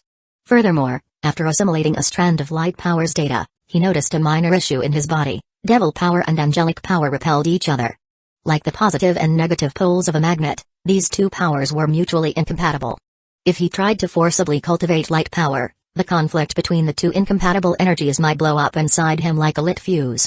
But that didn't faze Hikaru. They're incompatible? So what? For an ordinary person, that meant a choice between one or the other. But for him? Deep Blue, let's test your limits. Oh, sorry, wrong script. Heaven rewards diligence, let's train. Chapter 16, Fusion. By applying his insights and intellect, Hikaru forcefully refined the light power he'd acquired, successfully resolving the conflict between magic and holy energy, preventing any backlash that might have caused him to lose control and literally explode. His use of immortal chi contributed significantly to this, because in the grand scheme of all things in nature having chi, it acted as a life source buffer, soothing these two inherently opposing energies. Now Hikaru was able to gather magic in his left hand and holy power in his right. A holy demonic fusion? He suddenly recalled how, in the original story, Yodokiba, being a devil, initially only wielded demonic sword powers as his sacred gear, but later, through deeper understanding, was able to wield both holy and demonic swords simultaneously. It took him years of accumulation and a sudden breakthrough to achieve it. Hikaru attempted to fuse these two otherwise conflicting energies within himself. Regardless of the universe's rules, fusion typically yields far greater power. Think of Yu-Gi-Oh! Where two mundane normal monsters can fuse into a powerful red eyes. Or how, in Dragon Ball, Goku and Vegeta, no matter which fusion method they use, turn into the immensely strong Gogeta or Vegeto. He drew out his demonic energy, which, in the underworld, differs by family lineage in both color and ability. For instance, the Grimory family's specialty is destructive power, generally represented by a deep crimson hue. Most devil magic takes on a dark or vividly striking color. Meanwhile, holy power is essentially light, or the light of God, and thus glows with pure gold. So in Hikaru's hands, faint red magic swirled like threads on one side, while on the other, a golden cluster of light sparkled like tiny fireflies. As he slowly brought them together, boom! They exploded, predictably. Although these two energies could coexist in his body, once removed from it, they reacted the same way as ever. Hikaru wasn't surprised. If combining them had been that simple, someone else would have done it long ago. He wasn't in a hurry. Even with a cheat-like ability, training takes time. Even a disciple of the Wind Spirit Moon Shadow sect has to say ding first. Noticing it was late, Hikaru took a bath and went to bed. The next day, another typical morning at school. Nobody in class was talking about the incident from last night. Even though this world's setting is bizarre, various mythical factions still keep a firm hold behind the scenes. In this reality, the CCG doves that everyone in the Tokyo Ghoul setting knows about is just another top-secret government unit here, similar to the national security organizations often found in old novels. If anything truly uncontainable occurred, they'd chalk it up to a gas pipeline explosion, or cast large-scale memory alteration spells to resolve it. Hikaru cast a glance at Tuka Kirishima's seat. As someone special, she achieved good grades in school and wore glasses, sitting in the front row, very much the picture of an attentive, diligent student. Indeed, she worked hard outside of school, she mostly just talked with friends, and she had no trouble consuming cafeteria food. Unlike in the original setting, she didn't vomit whenever she ate human food. Honestly, Hikaru found the Tokyo Ghoul explanation tough to reconcile. Sure, it's said that ghouls must eat people because humans have unique RC cells, but normal foods come in all kinds of flavors and nutritional content. Why would they cause such a strong rejection? Meanwhile, Tuka, chatting and laughing with classmates, noticed Hikaru enter and instantly recalled last night's events. Her face went pale, and she instinctively closed her mouth. Huh? Tuka, what's wrong? You just stopped talking. Are you not feeling well? No, I'm fine. Feeling Hikaru's gaze, Tuka became visibly uneasy. But he soon looked away, giving her a chance to breathe again. Although he had spared them the night before, the psychological damage remained. Tuka. You keep glancing over at Hikaru. Don't tell me you have a crush on him? A classmate asked in surprise. What? No way. Tuka nearly choked at the idea. She could barely manage seeing him without panic, and the thought that he was seated right behind her made her feel on edge, squirming in her chair. No need to explain. Actually, it's perfectly normal to have a crush on him. I do, too. Which means we're rivals in love now. Chapter 17, Sunasaitri the Aogiri Tree, a faction under the Fallen Angels umbrella. The ghouls active within it weren't in a cheerful mood. They'd thought that hooking up with the Fallen Angels would raise the status of ghouls, but on their very first mission, something went wrong. The team sent out last night still hadn't returned. A scout dispatched this morning discovered that the cafe in question was operating as usual. What's going on? Even if their manager got involved, they shouldn't have lost. The spear of light is far sharper than a cannon. A white-haired man wearing a mask that covered the lower half of his face voiced his doubts. Could they have run into those devils? It's not impossible, but if that's the case, things are going to be troublesome. Recruiting new members was supposed to be a secret initiative, preparing for the war that could break out soon. If their plan were exposed, the fallen angels who already looked down on them would be the first to dispose of them. But let's not be too pessimistic. Tagore lowered his voice. If the devils really were involved, they would have found us by now. The devil's tracking spells are even more of a headache than we imagined. For now, we'll just abandon this space and wait for the fallen angels' next instructions. Lunchtime. Rya's Greemery inviting Hikaru in person caused quite a stir. Seeing him accept the invitation and leave with her left numerous onlookers feeling heartbroken, both men and women alike. Eerie, watching Hikaru walk off with the school idol without so much as a word to her, gripped her mechanical pencil so tightly her knuckles turned white. Why? She'd known him longer, whether as a classmate, a friend, or going out together. She'd come first in everything. So why did it turn out this way? Meanwhile, Hikaru had no idea that this near-childhood friend was currently caught up in her own personal White Album-style heartbreak. Occult Research Club. Ryaz had personally came to invite Hikaru. He could guess her motive, which was likely related to last night's incident. I've already asked my familiar to investigate the cafe. However, I'd like to hear your side of the story. Ryaz's face was grave. Have some tea, Hikaru. Akano brought over a freshly brewed cup of tea. Thanks. Hikaru accepted it. If you insist on hearing my perspective, I can only say I don't know much. After all, you probably know more about those people's backgrounds than I do. True. But in that case, let me be direct. We've confirmed signs of fallen angel activities in this city, and if they're lying with ghouls, I suspect something bad is brewing. Raya sighed. Hikaru immediately understood. In the original story, Rainer and her group of fallen angels targeted Saihayutu, who possessed a sacred gear, and lured him out under the pretext of dating, then killed him. After that, they took Asia Argento, who also had a sacred gear called Twilight Healing, to a church, intending to steal her gear in a ritual. But in all honesty, Hikaru couldn't fathom why Rainer's group would be so mindless. If all they needed was a hideout for the ritual, they could have chosen any random spot. Instead, they went and did it right under Ryaz's nose. Even if they looked down on devils, Ryaz was still a pure-blood, high-class devil, a colossal difference in rank compared to mere low-level fallen angels. One could say that the world needs a few reckless antagonists to keep the plot moving. So? Of course, Hikaru wouldn't reveal the fallen angel's intentions. He wasn't exactly playing the role of an all-knowing oracle. If something happens, I hope you'll help. Ryaz made her request earnestly. We've already agreed on that. There's no need to bring it up again. But this is different from a normal request. The fallen angels are our enemies, and this touches on tensions between two entire races. Right now, you're the only one I can't turn to. Ryaz's sincerity surprised Hikaru. He hadn't expected her to be so formal about what, in his mind, was a relatively minor situation. Sure. Hearing Hikaru agree, Ryaz smiled. I'll compensate you for your help separately. Right then, footsteps approached outside the Occult Research Club room, followed by a knock. Konko opened the door and found a group of Kua Academy students standing in the corridor. When Ryaz saw the person at the front of that group, she frowned slightly. Why is she here? President Sunasaitri? What brings you to the Occult Research Club? Akano greeted with narrowed eyes and a polite smile. Sunasaitri, the student council president at Kua Academy. Like Ryaz, she was also a pure-blood devil from the underworld, specifically from the House of Saitri. She had an older sister who inherited the title of Leviathan, one of the current four great Ma'au ruling the underworld. Moreover, Suna had a rival-like relationship with Ryaz. Competition was fierce in the underworld, after all. Usually the two were at odds, but in truth, they got along reasonably well.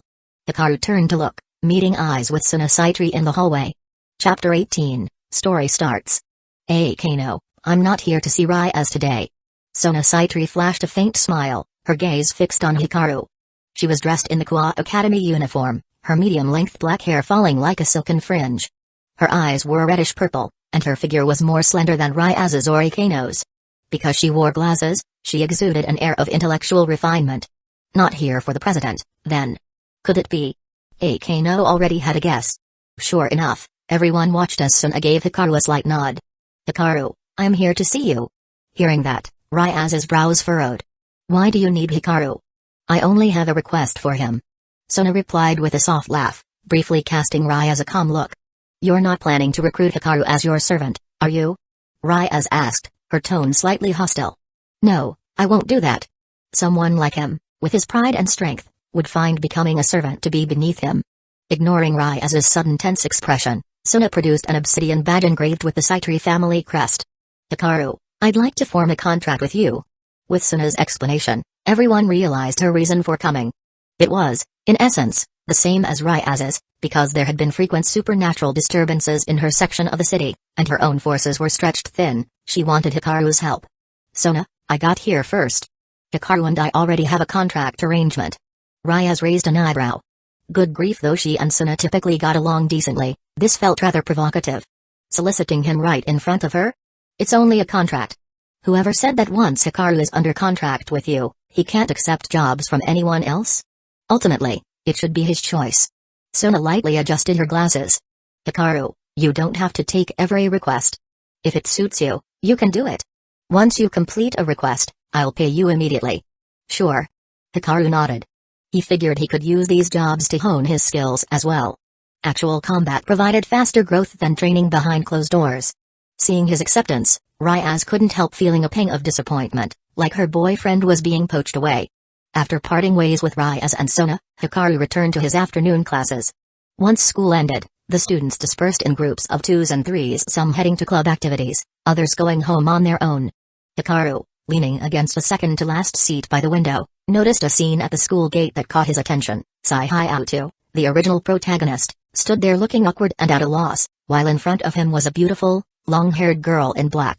Sai's face was flushed, one hand scratching the back of his head, clearly not knowing what to do. Hikaru couldn't help but smile faintly. Even in this bizarre, mixed world, some developments were destined to happen. Fallen Angel Rainer had likely set her sights on the sacred gear hidden within Sai. Not knowing its rank yet, she'd naturally approach Sai to glean more information before making a move. Still, Hikaru had no intention of intervening immediately, just keeping an eye out. Reina wasn't the sharpest blade in the drawer. Figuring out the nature of Sai's gear would take her some time. Of course, Hikaru knew perfectly well what Sai's gear was. In this world, sacred gears created by the biblical god are akin to special abilities that come in countless varieties. Throughout history, Many notable figures wielded such gears and cemented their legacies. Most sacred gears only affect human society, but a few can threaten even mythic factions or even kill gods. Those are the Longinus gears. Even among Longinus, some are stronger than others. The sacred gear residing in Saihyautu is the high-tier Longinus known as the boosted gear, the Gauntlet of the Red Dragon Emperor. Its abilities center on doubling power and penetrating defenses, simple yet extremely effective. If he meddled, Hikaru might be able to get his hands on the Red Dragon Emperor's boosted gear to play around with. Plus, he still had his world-crossing gate. On the other side of that gate was Campione. Even though Hikaru currently possessed near top-tier Great Knight level power, that would be trifling to a Campione. But if he got the Red Dragon Emperor's power, his path might grow a lot smoother. With that thought, Hikaru took a moment to check the energy level of his world-crossing gate, 10.1%. Still a long way from being fully charged. Chapter 19, The Possibility of Killing a God. To fill up the world-crossing gate's energy, aside from letting it gradually build day by day, it also depends on Hikaru's own strength. The stronger he is, the faster the energy recovers. In addition, fighting certain enemies can also replenish energy, and there may be other methods too. However, since Hikaru wasn't in a hurry to return to the Campione world, he hadn't paid it much mind. He hadn't rushed back to Campione before because it was too dangerous there. The power of gods layers, Campione, and rogue gods, heretic gods, in that world is essentially top tier. While Hikaru's Great Knight rank was among the best in the human realm, to gods and gods layers, anyone below their level was merely an ant. Encountering a grumpy heretic god or Campione could mean instant death, no questions asked. Of course, Hikaru had considered killing a god, but he was well aware of the gap between himself and a heretic god. Besides direct combat, there might be other ways. For instance, maybe one random morning run he'd accidentally kick a dozing heretic god in the corner and kill it by pure luck, thus beginning his grand transformation. Such coincidences weren't unheard of. Almost every first-time God's Lair kills their god by some stroke of luck or chance. The odds of winning a head-on fight with a heretic god as a mere mortal are zero. So after training to a certain level, Hikaru left that world. Being dragged into a heretic god's domain is basically a death sentence. Here in this world, though it's chaotic, it still has a semblance of order, and even a messy order is still some kind of order. However, these days Hikaru found himself once again thinking about the Campione world. With his current skills, plus the possibility of obtaining a Longinus, like the Red Dragon Emperor's boosted gear, there might be a chance for a direct god killing. If he actually became a Campione, his life would become far smoother. Even in this supernatural anime fusion world, he'd be at the very pinnacle. Leaving the occult research club, Hikaru considered what to do next. There was the option of intervening in major plot lines, taking on commissions, training daily, and teasing Estate whenever he was bored. Life was undeniably fulfilling. Back in the classroom, though, Ariri was obviously unhappy with him. After all, he'd been hanging around the school beauties too often recently, and Ariri couldn't help but speculate about their relationship. Could it be that Hikaru got caught by them somehow, and now he has to obey those big-breasted women's every command? Every time he gets called over, they're doing this or that to him? Being a doujin artist, Ariri's mind instantly leaped to a classic bullied at school scenario. Except that, in reality, it was flipped in the other direction. No, that can't be right. Hikaru's so skilled, how could he be bullied? She shook her head, her golden ponytail swishing like a pendulum. The more she thought, the more her imagination soared. If it weren't for the fact they were in class, she'd probably start drawing the scenes playing out in her mind. I'll just ask Mom. Maybe she can help me figure out how to reclaim Hikaru's attention. The afternoon classes passed quickly. After their homeroom teacher, Mifagirasu, went over the recently graded tests with a frosty expression, everyone's mood dropped. But by dismissal time, it had bounced back. Hikaru followed his usual routine and went home. After cooking dinner, he and Estate sat down to eat. She ate like a kitten, prompting him to affectionately pat her head before standing up. I'm heading out back to train. You can watch TV once you're done eating. Okay, Hikaru. She didn't even look up, preoccupied with her food. She called him by name because that was her personality. She felt closer that way. If the day ever came that she called him master, it would mean Estate was upset. Hikaru made his way to the villa's backyard to focus on practicing senjutsu. In this world, immortal chi, or life energy, forms the foundation of senjutsu. Unlike magic or light power, it has no direct destructive capability, but it has many other uses. Although he lacked a systematic training manual, he hoped he could figure out some basic senjutsu on his own. Under the moonlight, a thin layer of white life flame began to glow around Hikaru. It looked gentle yet somewhat divine. After about an hour, He finally glimpsed a path forward. Using this life flame as a basis, he mastered a few rudimentary senjutsu techniques. Besides sharpening his senses, he now had ways to weaken or even dispel curses, remove negative status effects, and perform basic healing spells. Not bad. He opened his eyes, a satisfied smile on his face. With heaven rewards diligence, everything was more efficient. Just then, a burning sensation emanated from the pocket of his shirt. Hikaru pulled out the glowing badge, specifically the one Sunasaitri had given him that very morning. It was vibrating.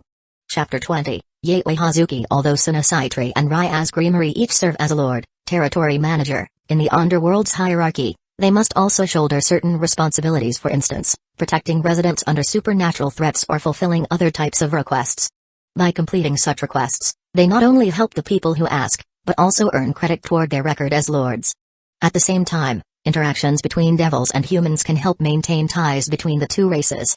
However, as far as Hikaru knew, both Ryaz and Sona, being high-ranked devils, mostly handled battle-related requests.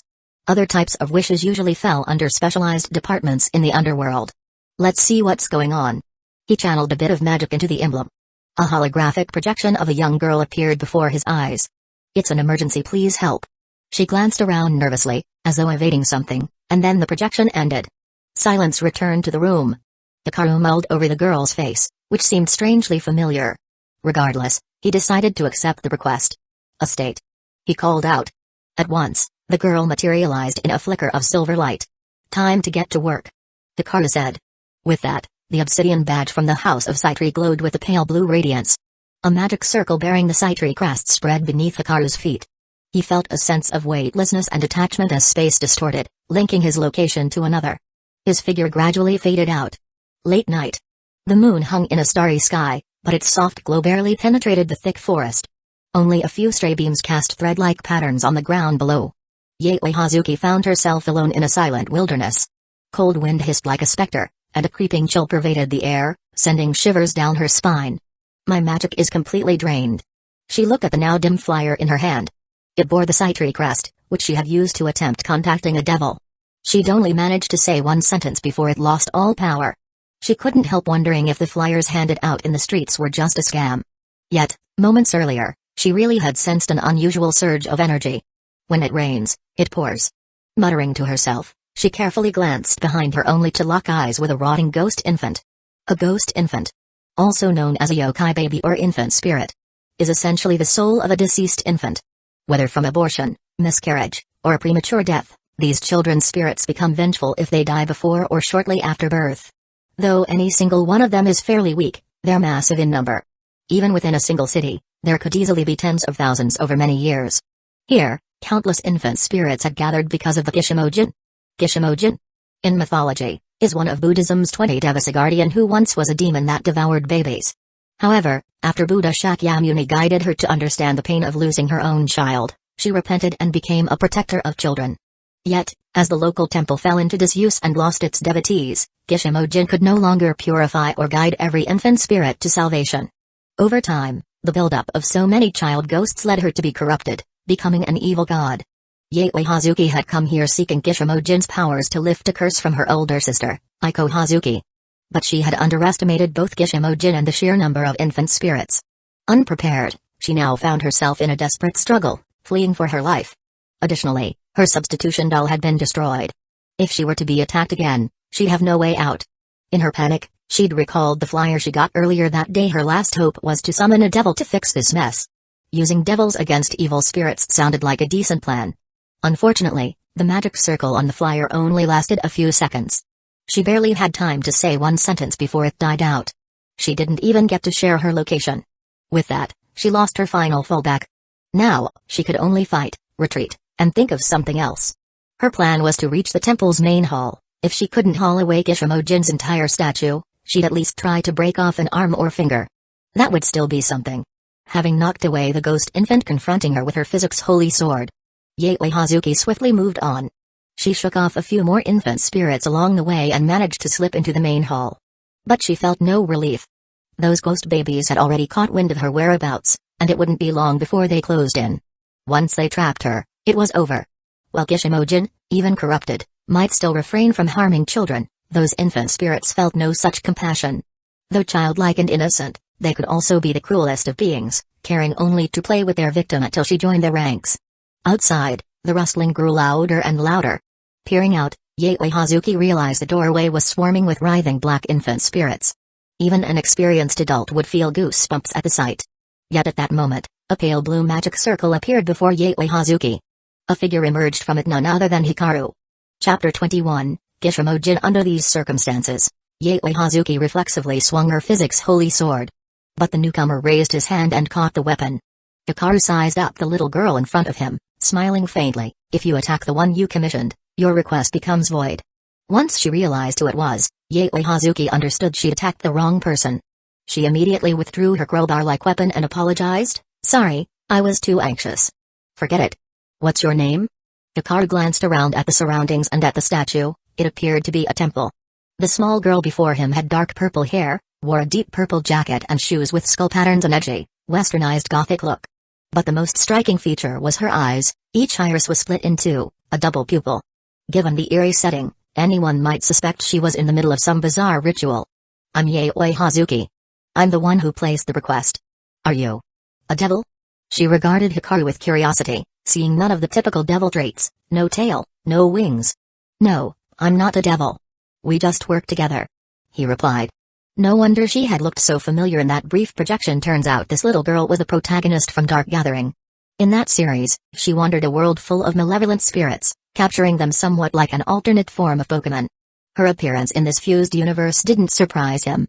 After all, if ghouls and cursed spirits could be stitched in, malevolent ghosts could also join the mix. Besides, it fit quite neatly with the lore. Since the biblical god was dead, the system that managed human souls had broken down, leaving them no place to go. They either vanished or turned into evil spirits. Work together? Yaoi Hazuki blinked in surprise. So even these top-secret devil request jobs can be outsourced?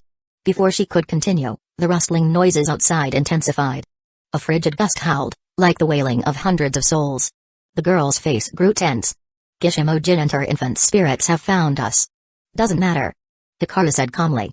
Moments later, a black, Buddha-like spectral figure appeared in a fierce wind through the open temple doors. Inside, furnishings rattled and clattered under the blast, and a horde of black infant spirits crawled toward the two of them from every angle, drawn by the delicious scent of living humans. Gishimojin's gaze locked onto Hikaru. The infant spirits focused on Yaoi Hazuki. What can you do? She asked, hoping they could break through the encirclement. If we can just get to the car where Sasako is waiting at the foot of the mountain, we can escape this place. No need, Hikaru said. A black wind whipped around him. It wasn't ordinary wind, but a miasma steeped in grudges enough to suffocate a normal person and muddle their mind if they stayed too long. This'll be over soon. In Yaoi Hazuki's eyes, Hikaru strode straight forward. The infant spirits reached out to grab him, but before they could touch him, a burst of golden light scattered them. Hikaru raised an eyebrow in mild surprise. He'd only been testing it, but the effect of his light power was unexpectedly good. Lucky for them they weren't annihilated earlier like the curses or devils I've fought. The Black Buddha or Gishimojin howled in fury at seeing her baby's spirits destroyed. Despite having fallen into corruption, she retained a sliver of her old instinct not to harm children. Yet watching Hikaru wipe out hundreds of infant spirits with a casual gesture made her shriek in anger and lunge at him, dragging dozens of inky tendrils behind her. No sooner had she leapt than a spear of light formed in Hikaru's hand. He launched it like a lance, and it streaked toward Gishimojin. Her black tail struggled to deflect it, but only held for a second or two before being run through. The spear then continued onward to pierce her heart, forcibly knocking her backward. Its tip drove 3 feet into the ground, pinning Gishimojin in place. During its flight, the spear of light carved a vacuum through the air, ripping countless infant spirits to shreds in the resulting shock wave. Instantly, the area became much clearer. The roiling haze overhead was torn apart, revealing the moon's gentle glow beyond. The remaining infant spirits, though lacking intelligence, were driven by instinct to scatter in all directions after witnessing Hikaru's raw power. Yet Hikaru gave them no chance to escape.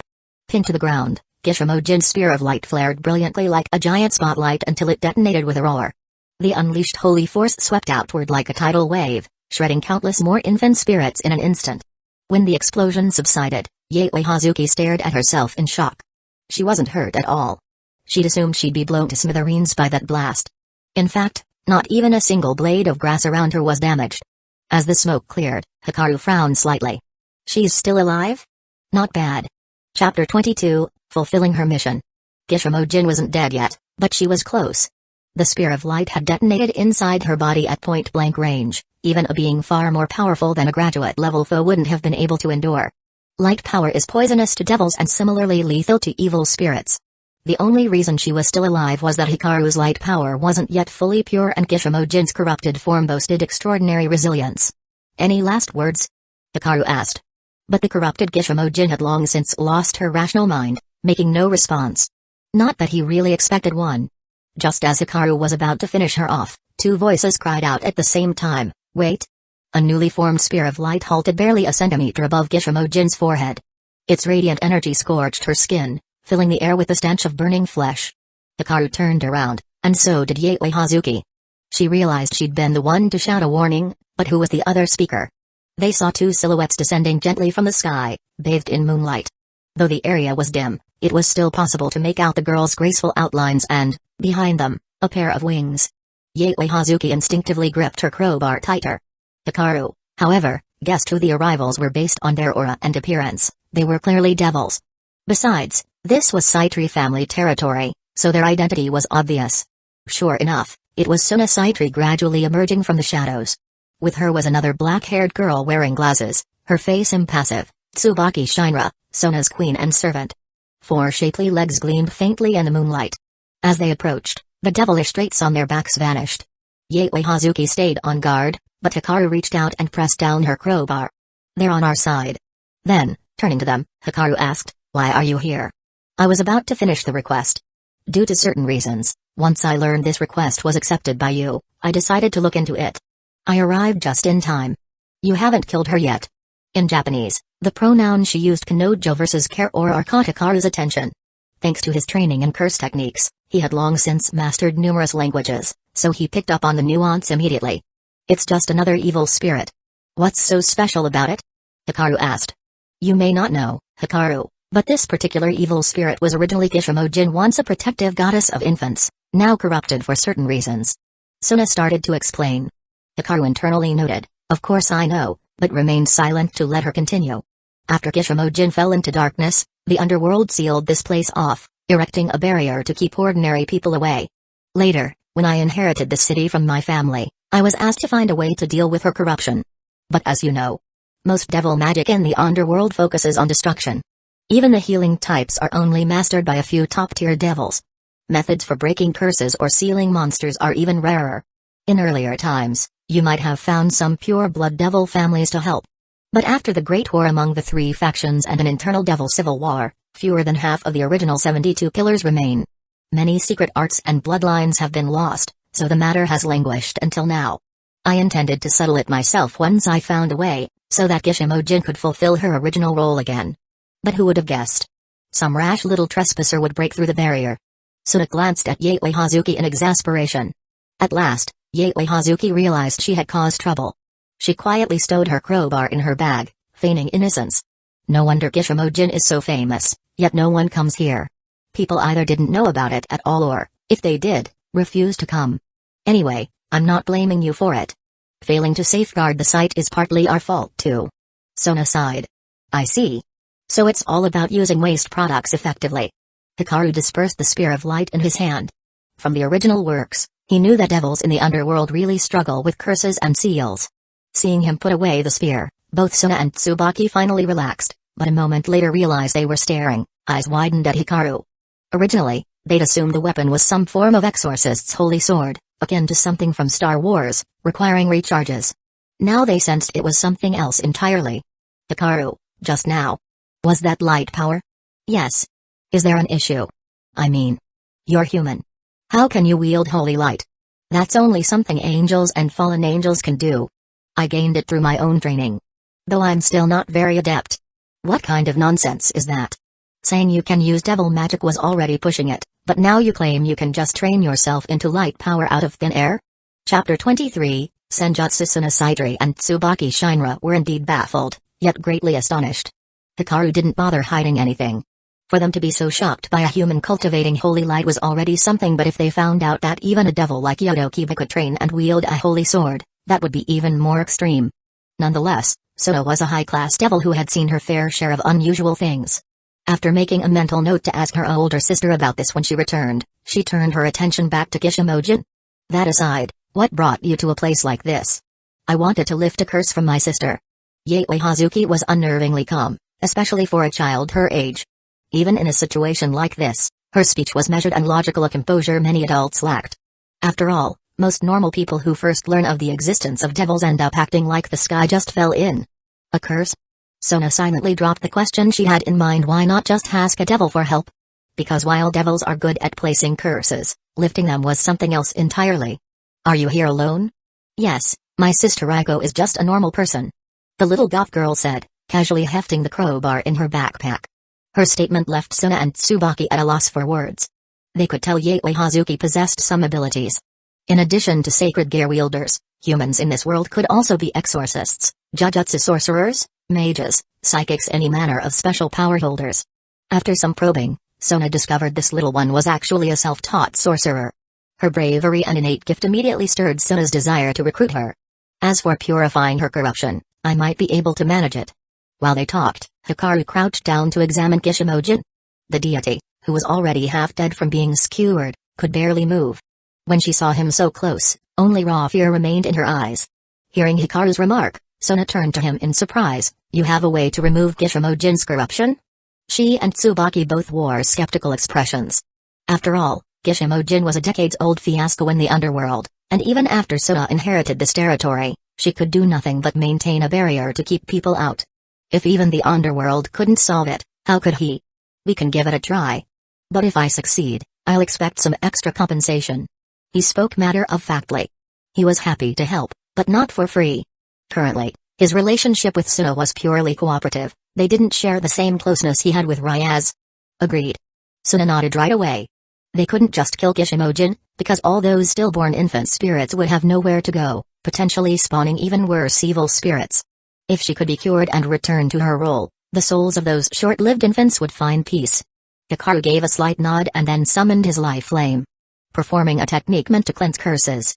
From his perspective, the infant vengeance corrupting Kishimogen wasn't much different from a curse or a case of going berserk.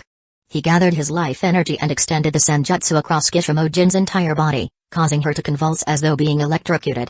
Sona instinctively wanted to stop him, but remembering her trust in Hikaru, she held back. They all watched as Kishimogen's trembling slowly subsided, and the inky black miasma around her dissipated. It's actually working? Sona's face lit with disbelief. A short time later, the last trace of miasma peeled away, and Hikaru stood up with a faint sheen of sweat on his forehead. He wasn't yet fully adept at senjutsu, and he'd had to invent his own curse removal process. A stronger curse likely would have stumped him at this stage. You really did it. Tsubaki's normally cool face bristled with shock not only at the outcome, but at the power Hikaru had displayed. That technique just now was that senjutsu? Coming from a sorcery clan, Tsubaki was very attuned to Eastern-style powers like jujutsu and senjutsu. Seeing Hikaru finish his work, she finally asked him. Yes. Hikaru replied, making no effort to hide it. Humans could learn senjutsu, too, though it was much harder for them than for a yokai or a deity. Sona and Tsubaki found it utterly astonishing. It was already impressive for an ordinary person to master one ability. But so far, Hikaru had displayed devil magic, holy light, and now senjutsu. One individual, simultaneously commanding 3 different power systems. Just where had this prodigy come from? Compared to him, it felt as though only Seira or Bale among the underworld's younger generation could stand shoulder to shoulder. Sona's eyes gleamed. If she could rally him to her side, it would be an incredible boon. Indeed, with that in mind, she became even more determined to deepen their bond going forward. Chapter 24, Banner. After a short while, Kishimogen slowly regained consciousness. Her body emitted a faint Buddhist radiance. Then, to Hikaru's surprise, Kishimogen's form changed from a chubby Buddha statue into that of a slender, graceful young woman. The tattered monk's robe she had been wearing transformed into vibrant silk attire. Her long, glossy black hair was styled in a traditional updo, her lightly pink lips parted slightly, and her snow-white skin radiated a touch of noble elegance.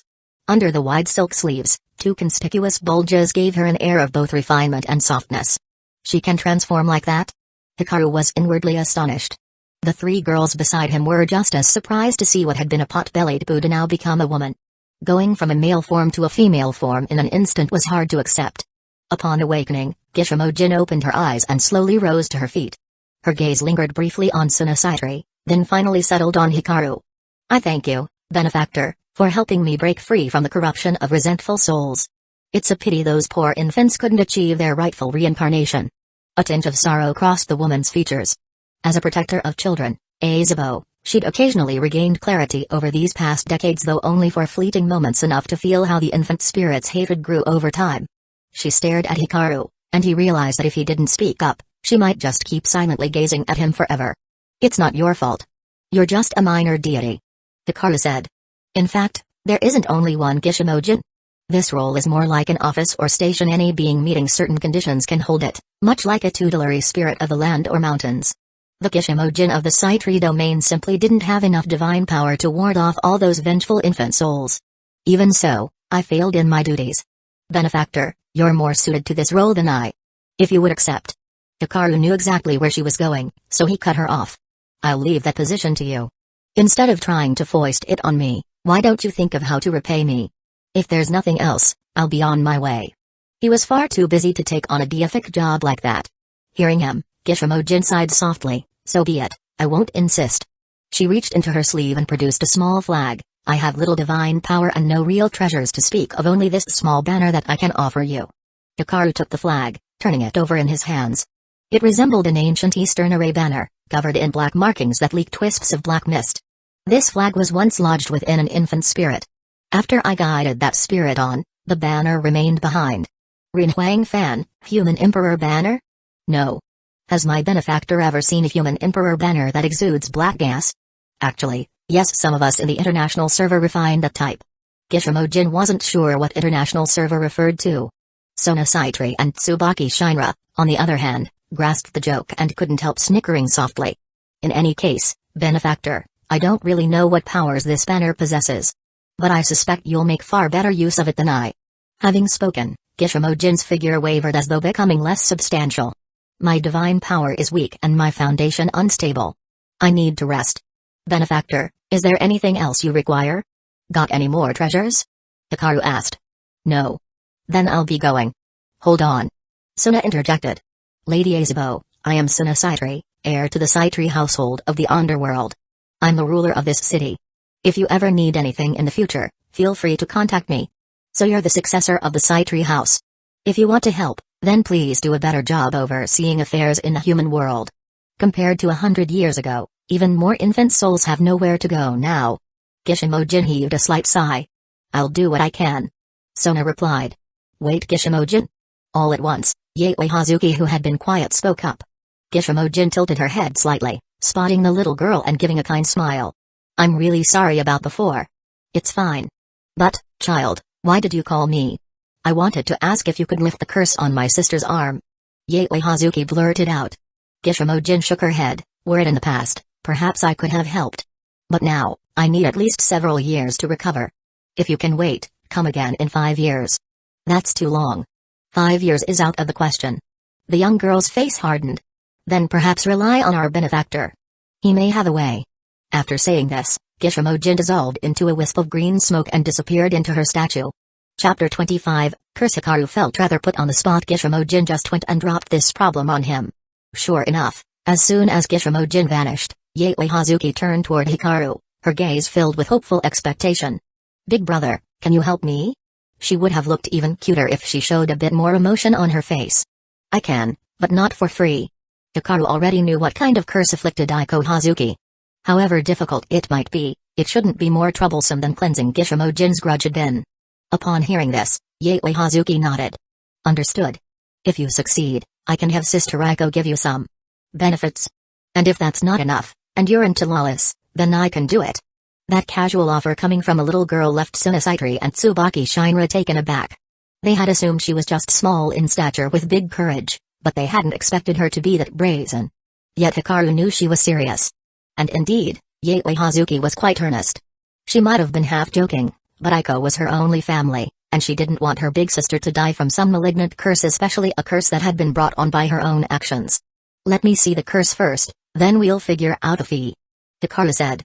After that, they followed Yaoi Hazuki down the mountain. Before reaching the base, they spotted a young woman sitting in a car, anxiously waiting. Through the driver's side window, she spotted the figures on the slope and her worried expression turned to delighted surprise. She immediately unfastened her seatbelt, pushed open the car door, and ran over in a rush. Yaoi, are you alright? You're not hurt, are you? And who are these people? Did it work out? Which one is Gishimojin? Compared to Suna and the others, this girl looked more mature, likely a college student, judging by her age and the fact she was driving.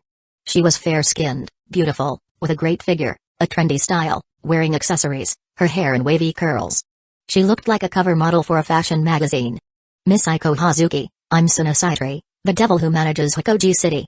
You must have received a flyer from my familiars, said the glasses-wearing young aristocrat in a formal tone. Despite her youth, her demeanor far outclassed Aiko Hazuki's. Huh? A D-devil? You're real?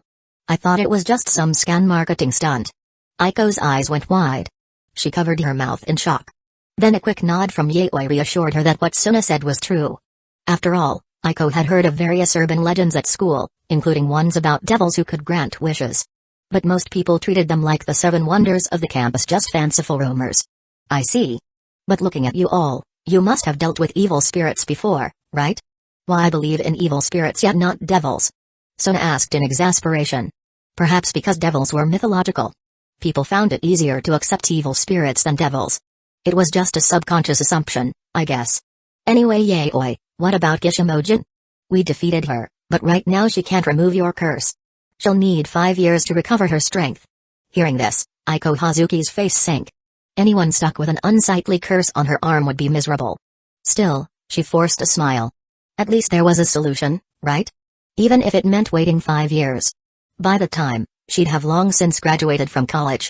But it's okay. I found someone else who's even more reliable than Gishimojin. With that, Yaoi Hazuki introduced Hikaru to Aiko, giving a quick summary of how he'd saved her. Hikaru, thank you. Aiko didn't catch most of the details, but upon hearing that he had rescued her little sister, her goodwill toward him skyrocketed. It was only then she realized how strikingly good-looking the boy before her was. His looks and aura hit her sweet spot perfectly.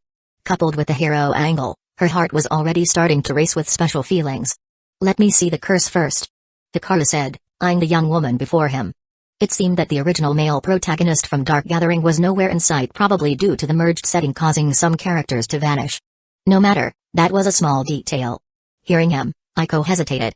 But with Yaoi chiming in, she reluctantly took off her gloves while everyone looked on. Beneath them lay a pair of hands covered in white, wart-like growths. Chapter 26, Selling Her Sister. Warty growths covered both of the young woman's palms and appeared to be spreading up her arms. Even Suna Saitri couldn't help feeling a chill at the sight. The dense clusters were downright creepy. Can't you cut them off first and then treat her? She asked. No. Every 3 or 4 months, Sasako goes to a shrine where a Maiko, shrine maiden, trims off the extra threads. Even if they get completely cut away, they always grow back. Hazuki Yaoi answered. The Maiko said that unless the curse is removed altogether, it'll never truly go away. After hearing this, no one else spoke. Hikaru stepped forward for a closer look. As he gently touched the growths, Aiko let out a quiet gasp of pain. They're connected to her nerves and blood vessels. That's definitely tricky. He recalled Yaoi's mention of a Maiko, meaning they'd already sought help from someone with spiritual power. But apparently, the Maiko's power only treated symptoms and not the root cause, and it involved painful procedures. Aiko gave a small sigh, though she quickly forced away her gloom. Honestly, I've sort of gotten used to it. Besides, didn't Gishimojin say I only have to wait 5 more years? Aiko, the Maiko also warned that your curse could worsen over time. 5 years from now, even Gishimojin might be helpless. Yaoi reminded her. Huh? She really said that? Aiko froze. Alright, enough with the pity act. While the curse is troublesome, it's not without a solution. Hikaru examined the girl's body. From sensing her aura, he could tell a blackish energy lurked inside, drawing closer and closer to merging with her own life force. Once fully fused, it would be very difficult to handle. Hazuki Yaoi was momentarily taken aback. He just said it was troublesome, and now he's saying there's a way? But I literally just finished purifying Gishimojin, so I can't do it today. Let me rest up, and you can contact me again in a few days. I also need time to figure out my fee. Isn't a benefit enough? Sasako is a well-known beauty at her school. There's a whole line of guys chasing her from East Street to West Street. Yaoi asked, puzzled. And if that's not enough, I can make a sacrifice for you too. I promise I won't call the cops. A benefit? What benefit? Aiko poked her head over, asking curiously. You know, this and that. As Yaoi explained, Aiko's cheeks visibly reddened. She quickly pulled Yaoi into her arms, pressing the little girl's head down with an awkward smile. "I'm sorry to trouble you." Yaoi was just spouting nonsense. She's a kid and doesn't know better. "It's fine. I never took it seriously," Hikaru replied calmly. "But I was being serious." Yaoi wasn't backing down. For her, trading a bit of benefit for someone to remove Aiko's curse was a deal of a lifetime. Besides, Hikaru was handsome and charismatic, letting him have a peek wouldn't be a loss at all. Anyway, we'll be in touch. You can name your price when we do, and we'll do our best to accommodate you," Aiko said. Though she had to wait a few days, she wasn't about to complain after all. The Miko who served a deity couldn't fix this curse, and here was someone giving her a definite chance at relief. She was plenty grateful. Hikaru was equally fine with it. First, he genuinely needed rest after purifying Gishimojin. Second, he hadn't decided what compensation to ask for. He wasn't some pervert so starved that he'd jump at every benefit. And if the girl's purity was on the table, well, he wouldn't exactly refuse, but nor was he desperate enough to set that as his sole requirement. They exchanged contact info on social media. Then Aiko drove off with Yaoi in the back seat, who waved goodbye to Hikaru from the window. Left behind at the foot of the eerie temple mountain were Hikaru, Sona, and Tsubaki. With Gishimojin purified, the place lost some of its creepiness and grew calmer. "Sona, do devils often cooperate with deities?" Hikaru asked suddenly. Surprised, she adjusted her glasses. "Only in some cases. Take Gishimojin, for example, a deity in charge of guiding deceased infants. As long as such deities aren't causing trouble, we in the underworld will grant them some leeway, since lost souls need somewhere to go. The underworld does have its own department for that, but from what my sister tells me, managing the spirits of the dead has been increasingly difficult for ages, which is why there are more incidents of evil spirits attacking the living." She sighed. Despite their efforts, evil spirits tended to hide so deeply, sometimes possessing humans, that devils could only respond once an attack happened and was clearly not caused by a person. The back-and-forth investigation wasted a lot of time. Suddenly, something else dawned on her. "Wait, he just called me Sona by name. And we're in Japan, so... well, whatever. Deepening our partnership is probably for the best right now." Hikaru's strength had already shattered her understanding. Sona decided it was fine for him to address her that way. "By the way, you completed this request perfectly. Do you want anything in particular as a reward? Money, antiques, gold, or maybe something exclusive to the underworld?" "Nah, I'm good on money. Do you have any spellbooks for magic training?" Hikaru asked. Though he could manipulate magical energy, he'd never studied formal magic systematically. Apart from releasing magic power offensively, he didn't really know much or wasn't very proficient at anything else. Chapter 27, Kobua Grimoire. I do have one. Normally, no outsider could get access to it, but considering the impact of this incident, nobody should have much to say if I bring you a copy from my family." Sona Saitri nodded. For humans, a grimoire from the underworld is certainly a treasure. Most low-level devils don't have access, either. But she was the heir of the Saitri clan. Given how significant it was that Hikaru had cleansed Gishimojin, presenting him with a grimoire seemed fitting. It might take a few days, though. I still need my father's approval first. All right. Hikaru didn't haggle further. It was already rare enough to have an opportunity for systematic magic study. Once he learned real magic, his abilities could advance another step. And with his passive heaven rewards diligence, training results would come even more easily. Reaching or even surpassing the Mao, Devil King, level 1 day wouldn't be out of the question. Previously, he hadn't put much stock in returning to the Campione world because, for a mere Great Knight class sorcerer, those at the apex gods and godslayers would treat him like a small fry. However, he could bide his time in this fusion world, amassing power so that once the world-crossing gate's energy reached 100%, he wouldn't be unprepared. Of course, at present Hikaru was already strong enough to handle what came his way. Otherwise, he wouldn't have bothered partnering with Ryaz, Sona, and the others. "Oh, and if anything else comes up that I could help with, let me know," Hikaru said. That remark was directed not only at Sona but also at Tsubaki Shinra. After all, Shinra was no ordinary surname. In Tokyo, one of the 5 great clans held influence, and one of those was the Shinra. These 5 families were notoriously conservative, rejecting any forces they considered outside their system. Because sacred gears are randomly bestowed upon human souls, clan members found to possess such heretical powers would often be ostracized or worse. At best, they'd be exiled from the family. At worst, they might be driven to take their own lives. Tsubaki Shinra had once suffered persecution from her own clan for harboring a sacred gear rather like Ryaz's queen, Akeno Himejima. After they used a teleportation circle to send Hikaru away, Sona turned a questioning gaze on Tsubaki. Tsubaki, are you close to Hikaru in private? No. We only have a normal connection. Why do you ask, Keiku, President? Because when he left, he was looking at you the most. Could it be? You're his type? That's impossible. President, don't tease me. Tsubaki was at a loss, half annoyed and half amused. Sure, she had a decent impression of Hikaru, but it was nothing concrete. And she and Sona were close even if they were in a master-servant relationship. It was more akin to the friendly bonds in Ryaz's group. Compared to me, you're the popular one, President.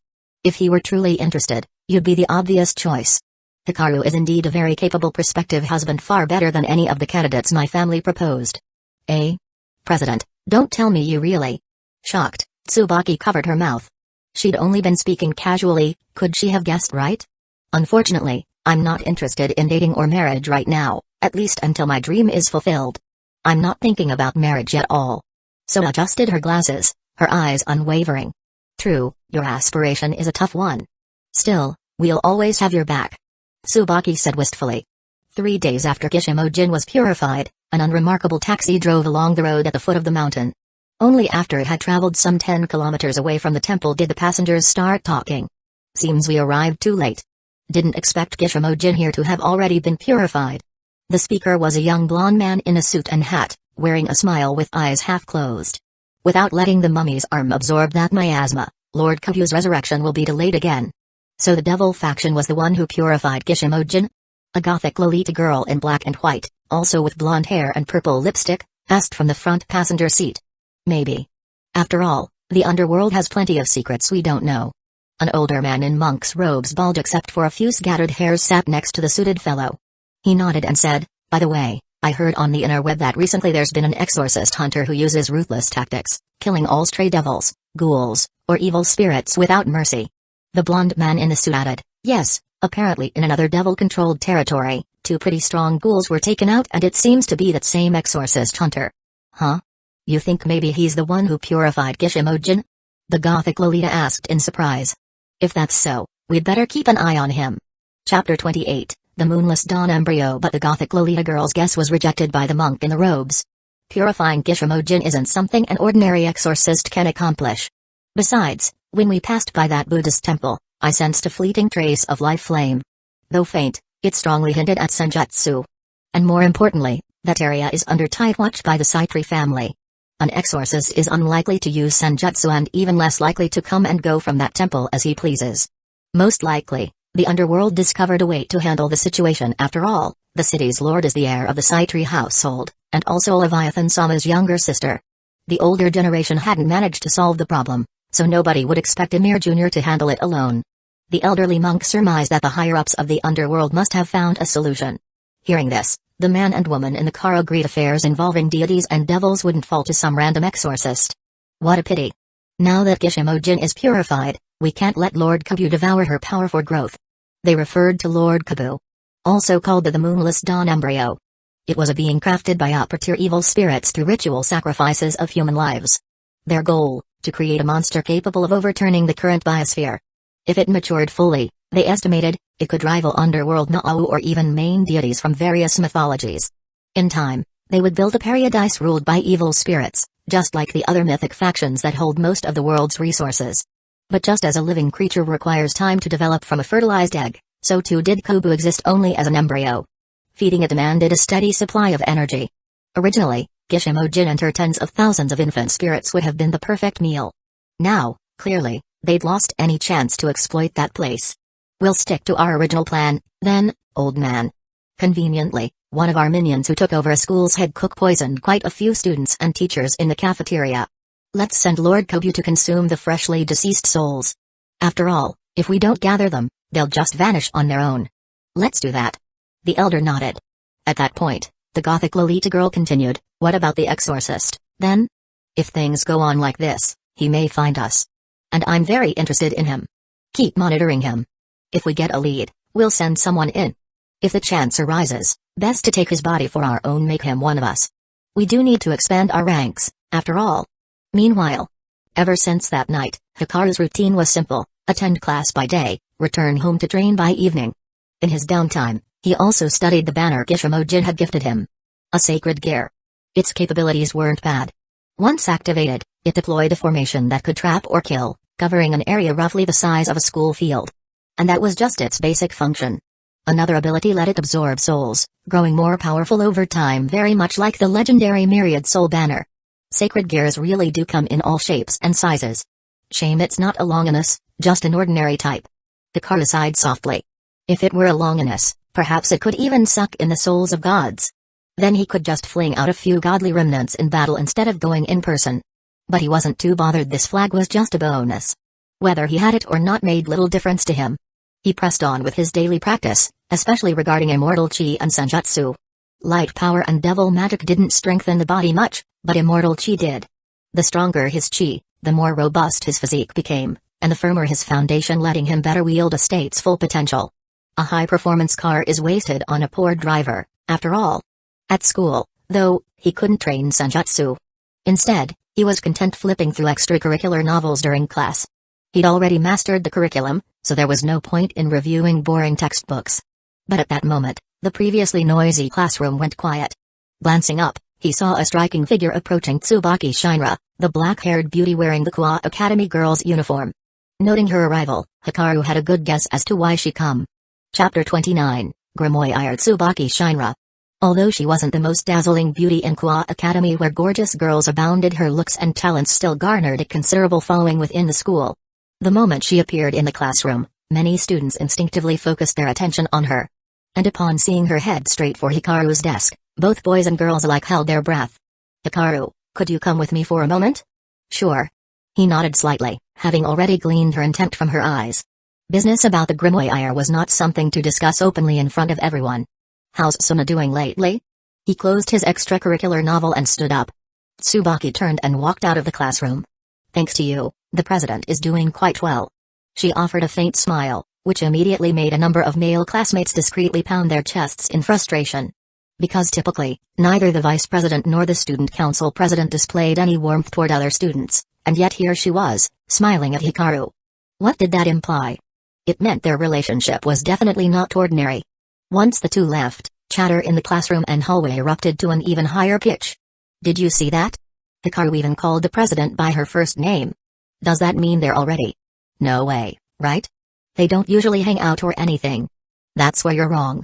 I bet they've been secretly meeting up. No other way they'd be on such familiar terms.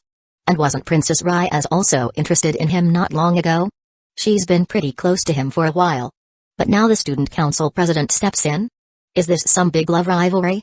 Are both these princesses vying for the same man?" Hearing the girls' excited gossip, the few remaining boys sank into despair. It's over. Everything's over. They could still cling to some faint hope before, but now they had no illusions left. "Ariri. You've known Hikaru since middle school, right? Do you know anything about him secretly meeting with the president?" A girl's voice suddenly brought the blonde twin-tailed Ariri out of her trance. "Huh? How would I know? A womanizer like him? I don't care what he does." Ariri craned her neck, trying to keep her agitation under wraps, forcing her tone to remain calm. "Oh, I see." The girl walked away, looking puzzled, while Ariri's clenched fists remained tightly wound in her uniform sleeves.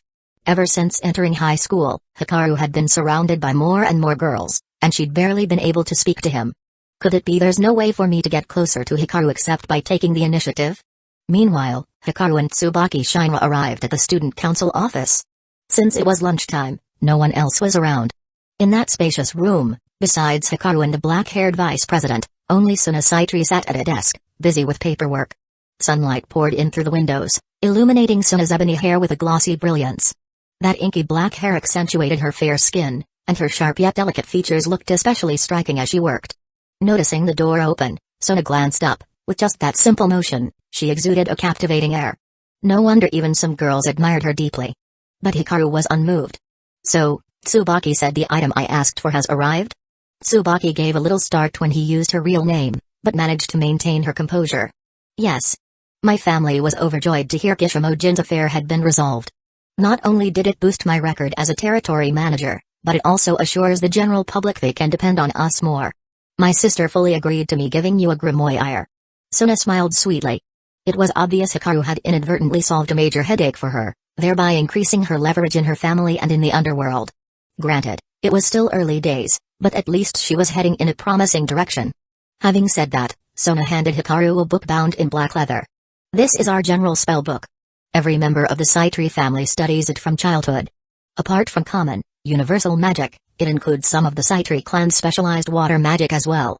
Learning it might be challenging, so if you have any questions, you can come to me. When Hikaru accepted the tome, Sona continued, there's a restriction placed on it. You have to channel your own magical energy to see the text, ordinary humans won't see anything.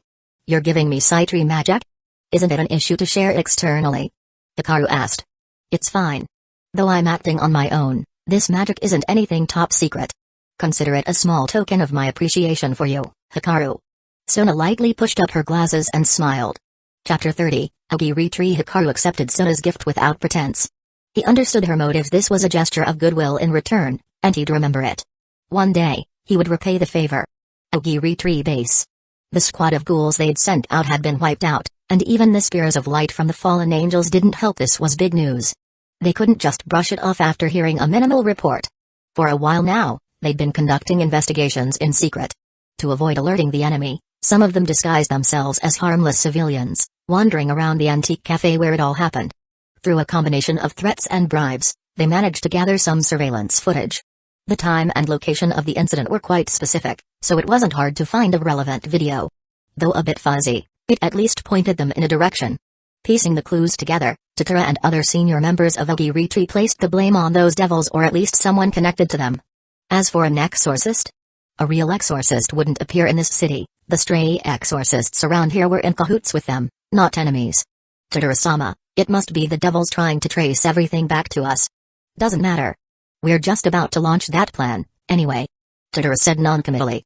At that moment, the secret room's door swung open from the outside. In walked a few girls dressed in Kwa Academy uniforms, strutting in catwalk fashion. Leading them was a black-haired girl, her hair flowing neatly down her back. To her left and right were two others, one with black twin tails, the other with a side ponytail. The latter looked somewhat more mature. Judging by their positions, the tall girl in the center was clearly in charge.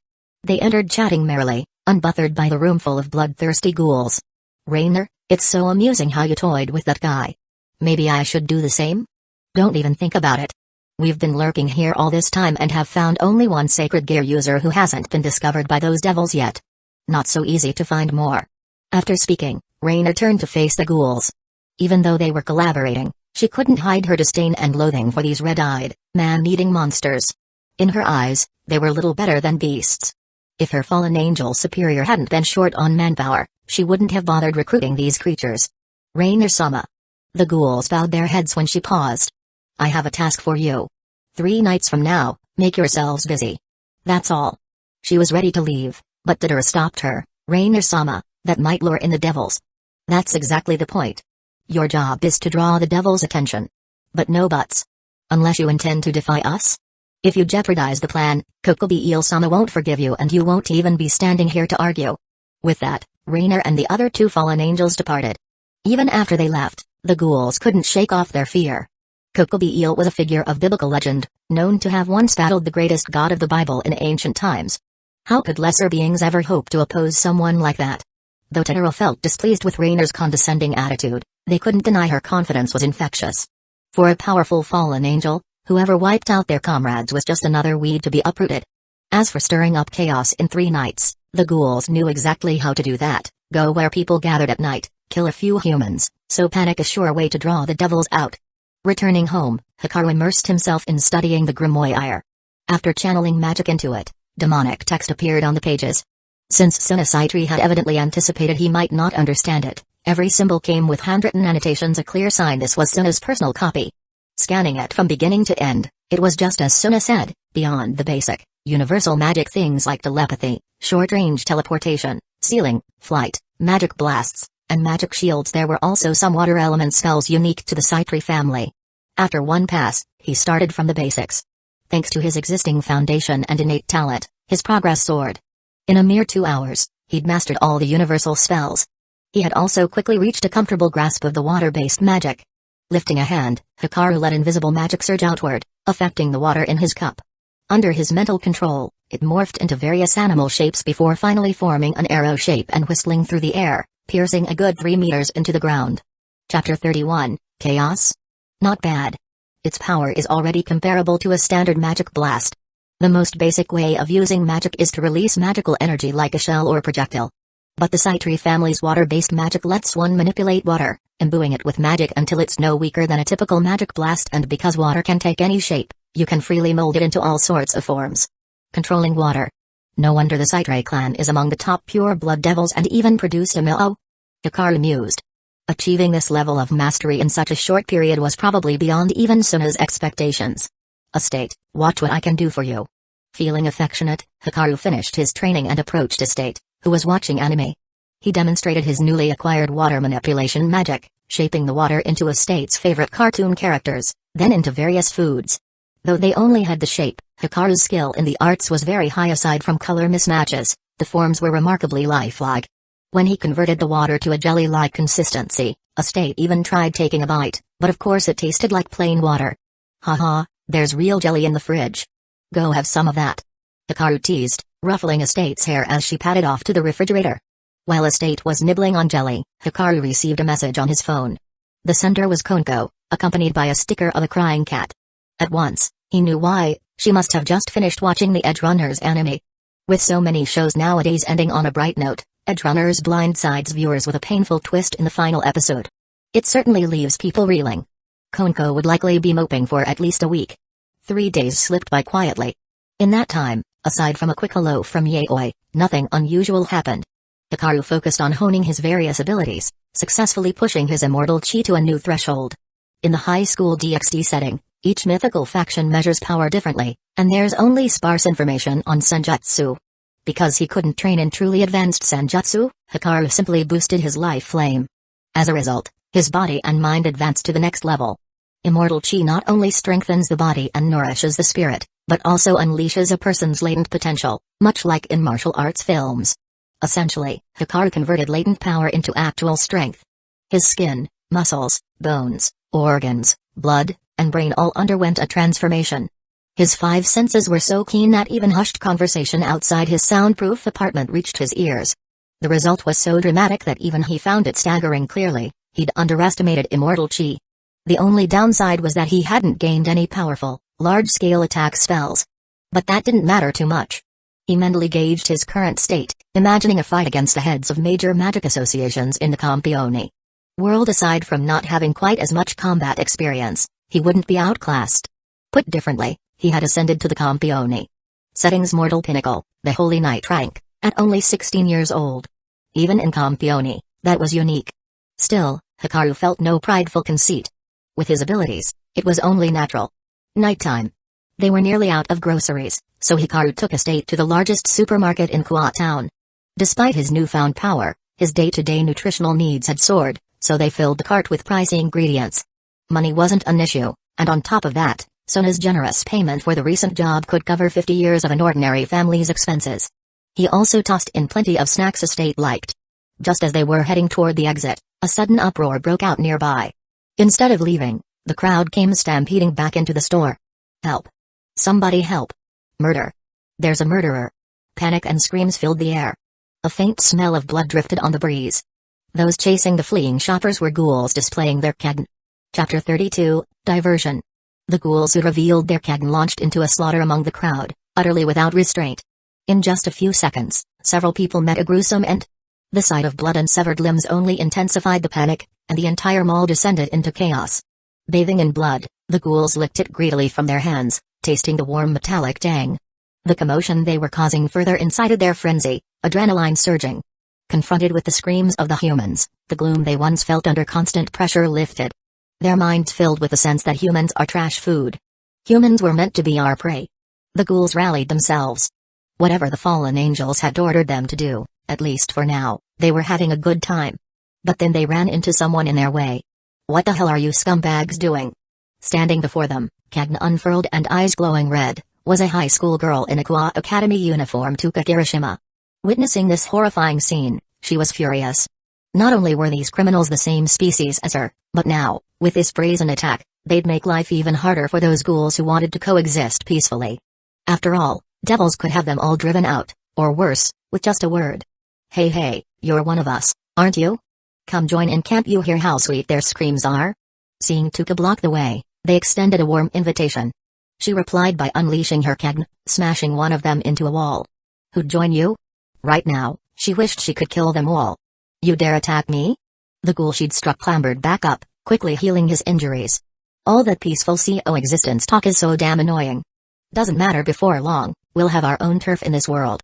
As for traitors like you who feed on ghoul-made junk food, you'll be the first ones we eat. Their senses were frenzied by the taste of blood, and they rushed her en masse. After a few exchanges, a sharp spike pierced Tuka's shoulder. The intense pain nearly made her black out.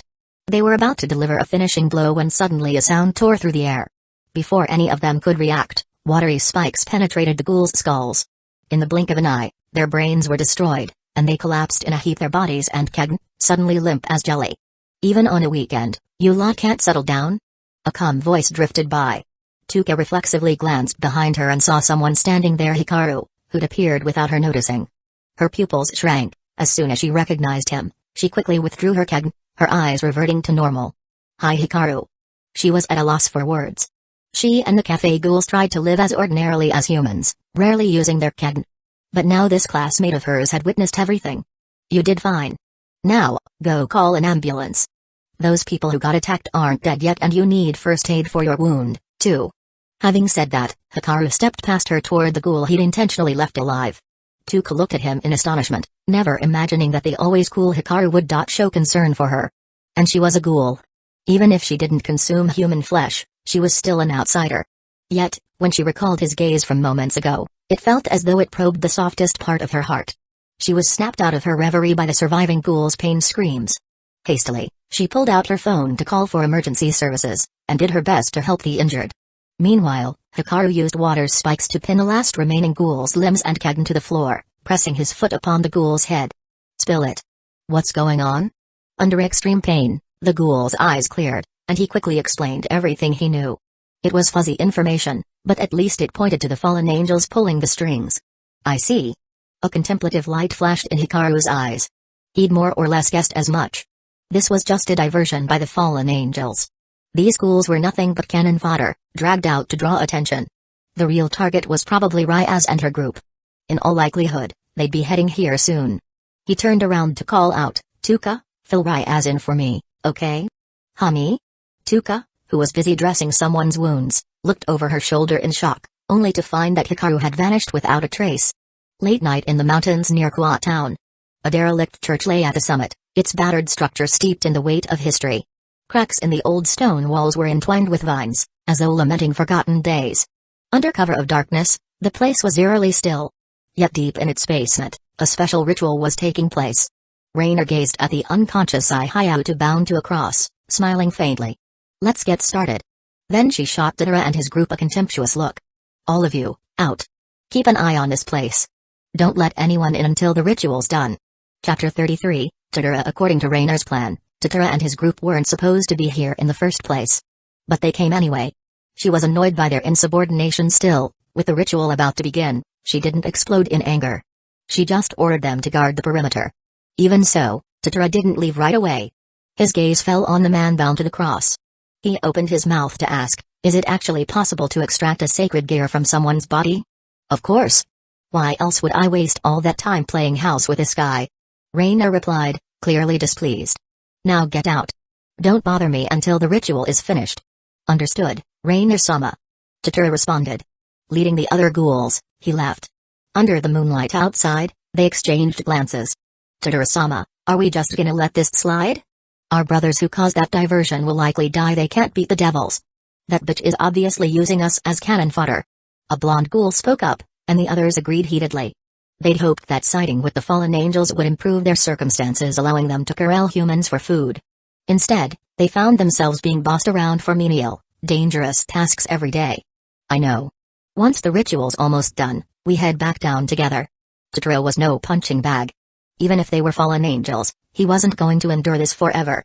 Besides, he had his doubts about that legendary fallen angel from the Bible. After months of membership, they hadn't so much as glimpsed him, just Rainer waving Gokobi Eel's name around to threaten them. This upcoming artifact-stripping ritual was the perfect chance to make a move. Ghouls became prey only because their powers were too weak.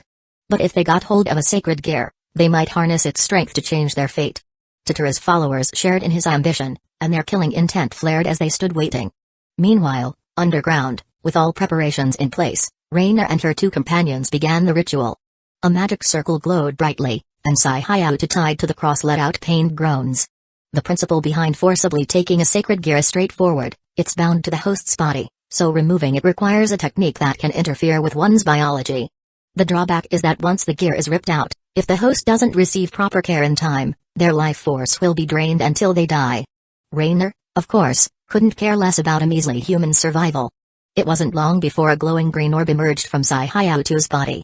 At the sight of it, Rainer's face lit with eagerness. Just as she was about to grab it, a tremor came from the basement entrance. Totoro and the ghouls launched their assault. "You traitors!" Rainer's eyes flared with fury. Because of her momentary shock, the fastest among them, Totoro, got there first. As the leader of Ogiri, he had power on par with a low-level fallen angel. He used his Kagen for defense, forcibly enduring the other two fallen angels' attacks, and seized the sacred gear that had just been stripped from Sai's body. The artifact looked like a gauntlet. Although he'd never used it before, he instinctively put it on and channeled its power, shouting, "Boost!" A mechanical voice echoed from the emerald gemstone, and Totoro's body was immediately reinforced.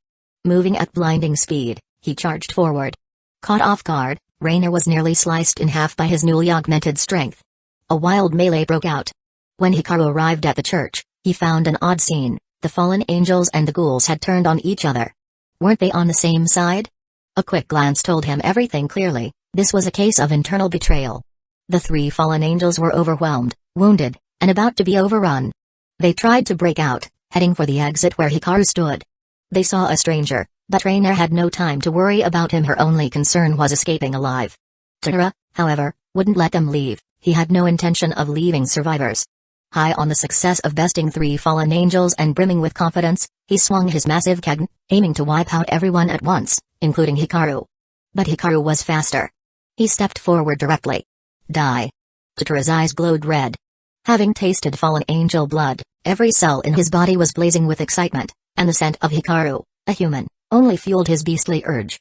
The sacred gear flashed again, doubling his power once more. A mere human? He'd kill him with ease. Yet Hikaru didn't waste words. He casually brushed aside the Kagen's blow, then raised his leg in a swift kick to Totoro's chest. The sheer force shattered his Kagen defenses and sent him hurtling dozens of meters, crashing into several of his fellow ghouls before finally colliding with the wall. Chapter 34, Nonsense Idea. From among the crumbling ruins, Totoro slowly pulled himself upright, dazed. Didn't I just steal the sacred gear? How did this happen? He'd grown so strong even the fallen angels couldn't match him now, nor could any devils residing here. Humans, in his mind, were nothing but fodder. Compelled by the belief, Totoro crawled out of the rubble. His Kagen and flesh rapidly regenerated, hardening into an armor that protected his body. Like the late Naro, he possessed formidable healing. Even losing his head would only count as a minor injury. His tail-like Kagen extended to 4 or 5 meters, fanning out like wings. Even Yoshimu Rekazan, from the antique cafe, in his prime wouldn't have been a match. So too with mid-level fallen angels or devils, he'd be able to fight them on equal footing. The other ghouls fell silent and simply observed. Their strength was too meager to join such a battle. Yet every one of them exuded fierce confidence, certain that with the sacred gear, Totoro-sama could slaughter anyone here. Finish him off, Totoro-sama. Soon we'll feast freely on human blood and flesh. Forget humans, we'll devour fallen angels too. For so long they'd cowered in the shadows, finally, they could step into the light. They'd heard rumors of vampires founding their own nation in Europe. Now, they envisioned forging a realm for ghouls as well. Meanwhile, the three fallen angels, cornered with no escape, gathered together. Their faces were grim and tense, eyes flickering between enemies on all sides. Who was that guy, anyway? No clue. But looks like a human? He's human. Then he's dead for sure. Let's hurry and find some other way out. Those damned vermin dare betray us. The two fallen angels seethed with outrage, their ample chests heaving in fury. Rainer, on the other hand, squinted at the newcomer's face. Hi. Hikaru? Rainer, you know him? I've never met him. But while infiltrating Kua Academy, I heard about this man. Top grades in every subject, extremely good looking, supposedly even more handsome than Azazel-sama. Huh? More handsome than Azazel? The two companions were astounded. Azazel, the Governor-General of all fallen angels, was renowned for his enchanting presence. Few could resist his allure.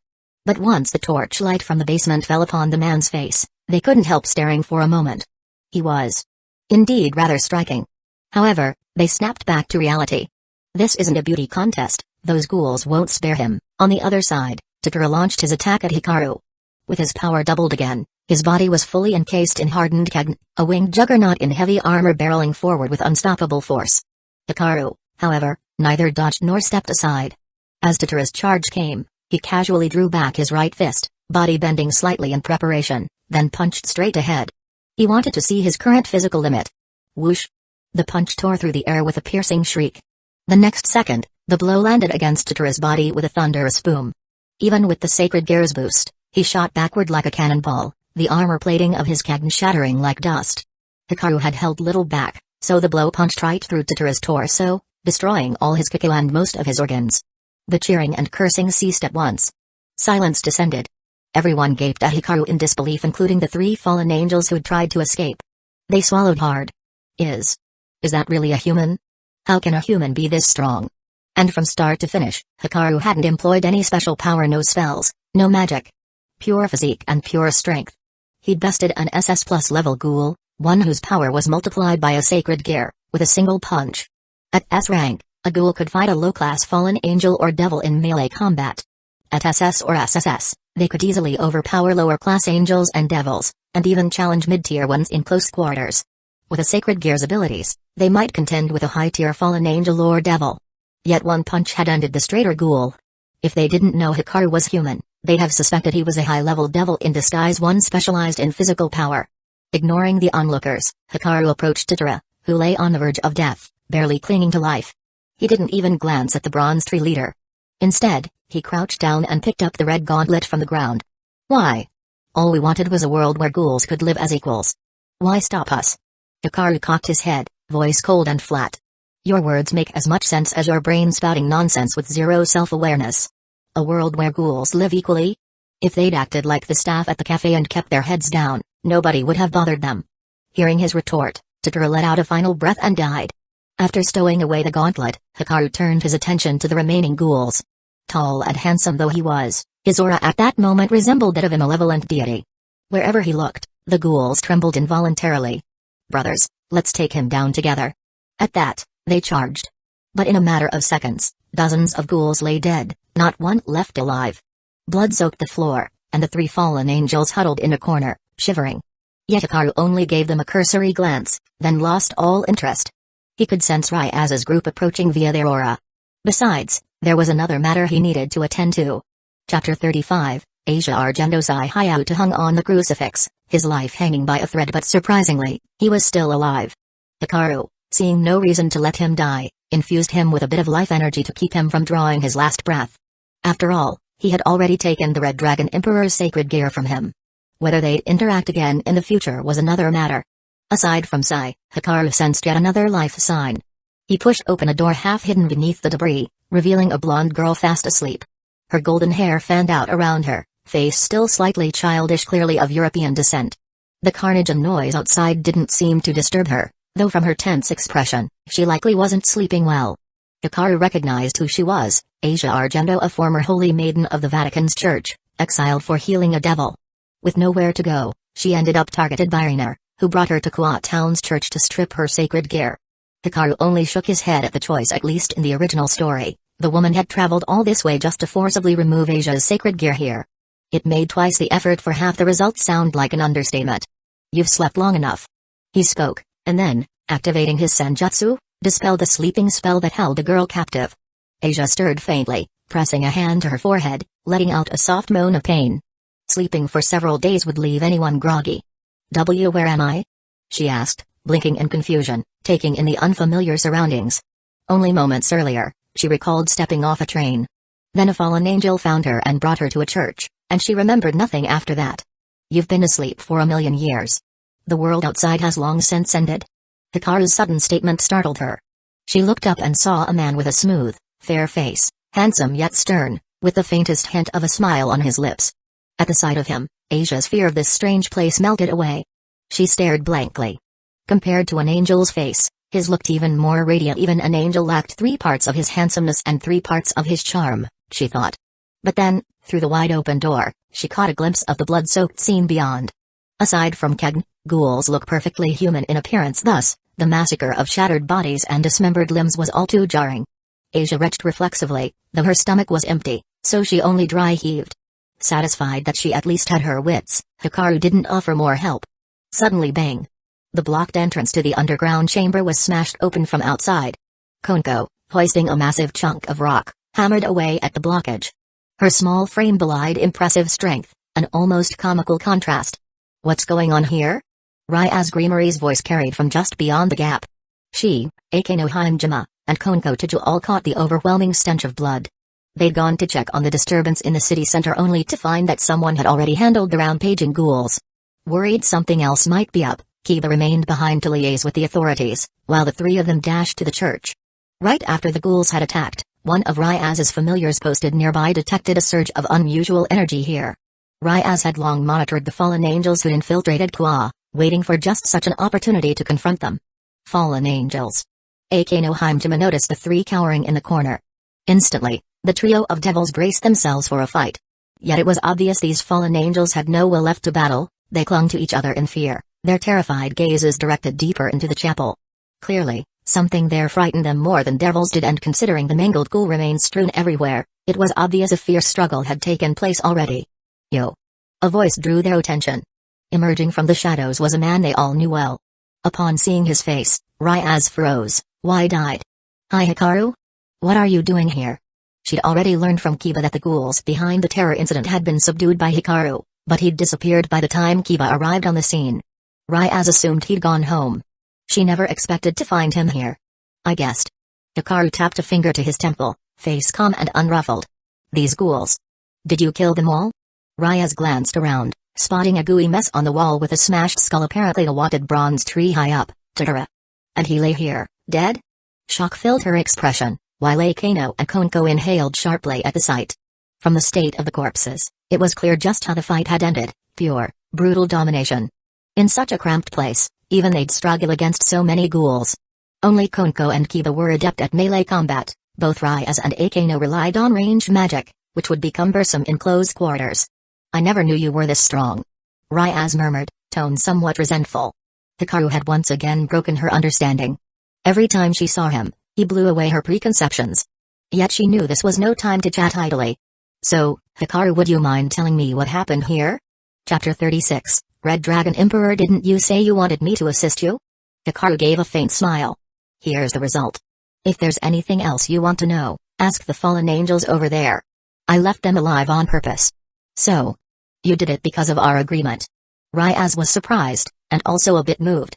She'd only proposed that arrangement to bring him closer, but never expected he'd actually take it to heart. Gazing at the familiar contours of his face, she found her heart racing for reasons she couldn't explain. "I keep my promises." Hikaru dropped his smile and returned to a neutral expression. "I'll leave the cleanup to you, if that's all right." He paused for her reply, but Ryaz, lost in her imagination, failed to respond. Akeno discreetly nudged her in the waist, snapping the redhead from her thoughts. Suddenly flustered, she spoke. "Huh? Right. Yes, we'll handle it. I am the Lord of Kwa Town, after all, and it seems I haven't helped much with the main issue. The least I can do is deal with the aftermath." Ryaz pulled herself together, drawing up her chest in a show of confidence. "And thank you, Hikaru. Truly. It's nothing. I got something out of it, too." Hikaru shrugged. Right then, the others noticed a blonde girl in a nun's habit standing quietly behind him. Her emerald green eyes shone like gemstones. Asia, having picked up bits and pieces of conversation, understood that these tall, buxom ladies were the devils who ruled this city. As a former holy maiden raised in the church, she'd been taught devils were evil. Even though she had once used her sacred gear to heal a devil, her fear of them hadn't diminished. "Who is she?" Ryaz asked, intrigued that a neatly dressed nun, apparently defenseless, would be here. "Asia Argento, a holy maiden from the church. I'm sure you've heard of her. She was framed and ended up here, counting money for others without realizing it." Hikaru's concise explanation hit home. A quick investigation would have confirmed it. Asia's expression flickered upon hearing the word framed. Had it not been for that devil she healed, she might still be safely in the church. But did she regret it? No. She believed the God-given power to heal was meant for saving lives any life, regardless of rank or race. "President, there's another Kwa Academy student here. His aura's weak, but he's alive." Konko's voice called out from some distance away. Ryaz turned and saw Sai Hayao, still wearing the school uniform, lying there with barely any sign of life. Shock overtook her face. Why did the fallen angels bring him here? She did know Rainer had lured Sai out, yet she refrained from immediate action to figure out the true plot. President, it looks like his sacred gear has vanished. Akano chimed in. Huh? Ryaz blinked, perplexed. It's with me. Hikaru answered before they could even process it fully. He raised the crimson gauntlet now strapped onto his own arm. Red plating wrapped around the forearm, a green gem at the back of the hand, and the edges overlapped like dragon scales.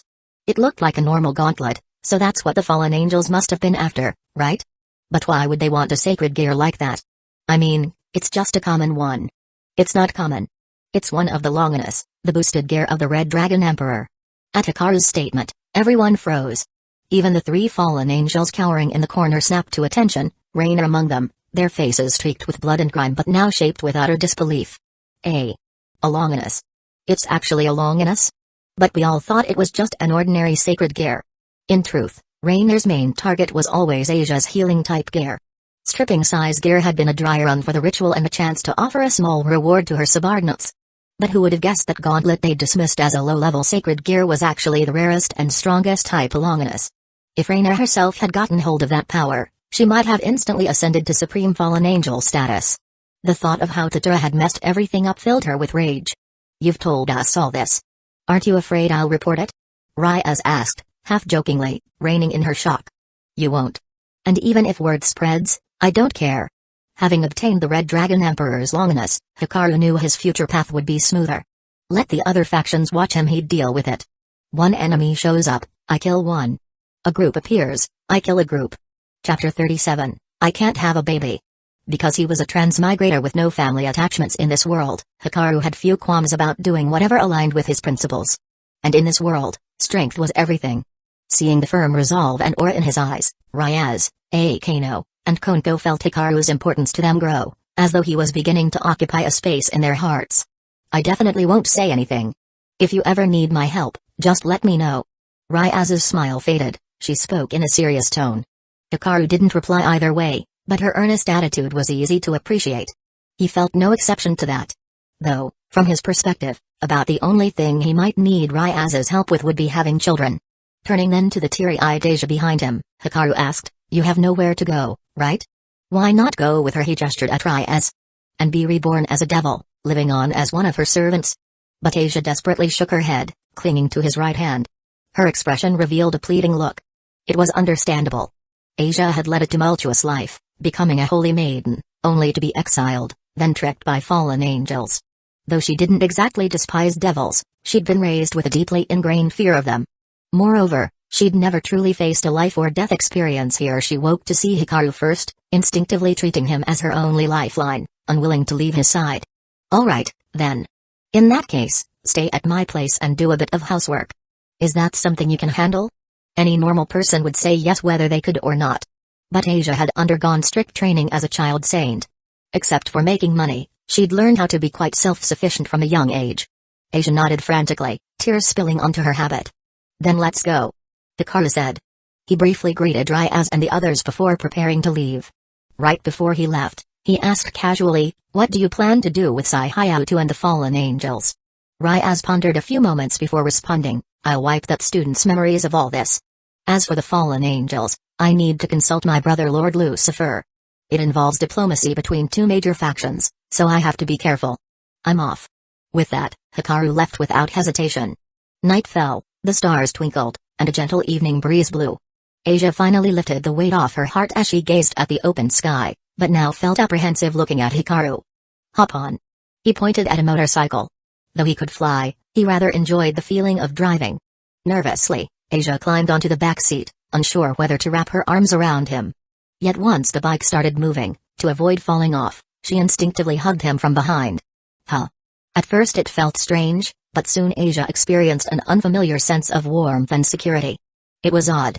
Even in the church, surrounded by benevolent priests, bishops, and nuns, she'd never felt this way.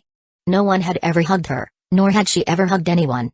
After being exiled from the church, she learned just how harsh the world could be. Cold air, cold water, a cold bed. But Hikaru's back felt so very warm. This precious warmth calmed her uneasy heart, and half her body leaned onto him. She closed her eyes, wearing a look of contentment.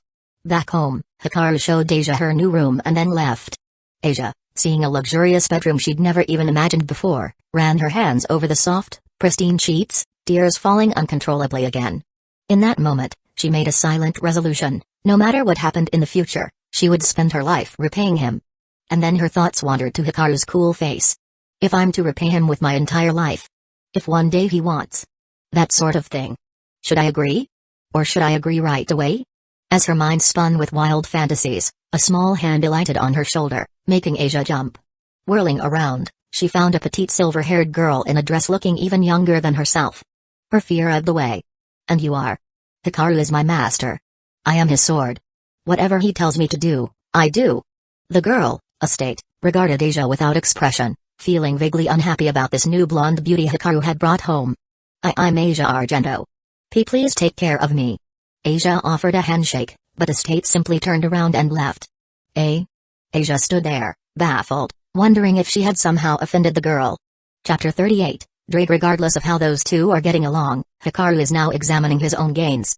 Besides Asia, the greatest trophy from this operation is undoubtedly the sacred gear, boosted gear of the Red Dragon Emperor, which is also part of Hikaru's plan.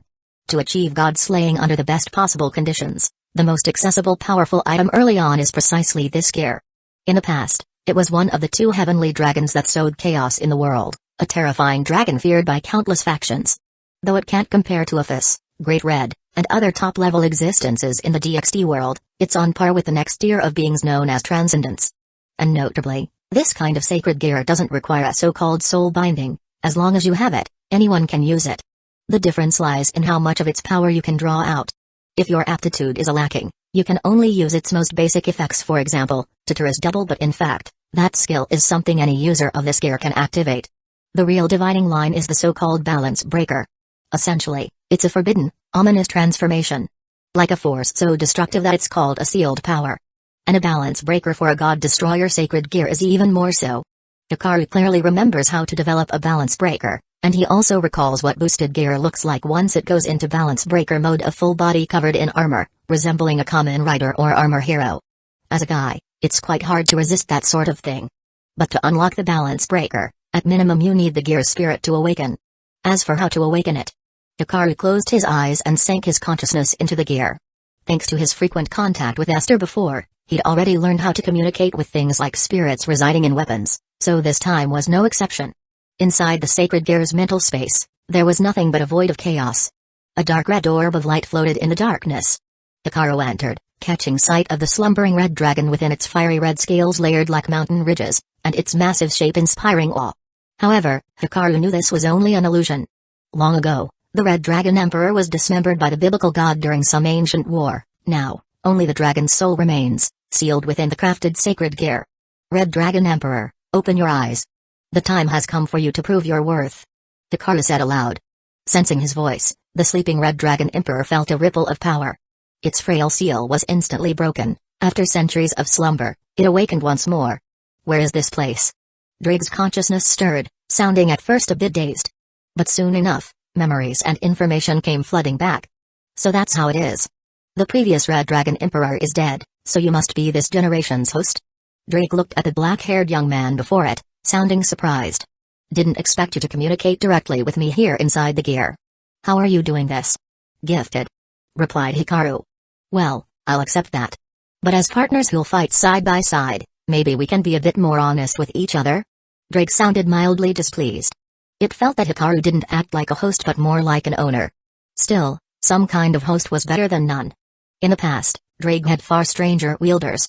At least this one looked capable. In a family, everyone has their own privacy, let alone you and me, who just met. Hikaru said, shaking his head. Back when he only watched anime, he never realized how talkative Drake could be. Now it felt slightly excessive. Fine, but what did you come in for anyway? Now that I'm awake, we can talk normally with you on the outside, too. That's exactly the problem.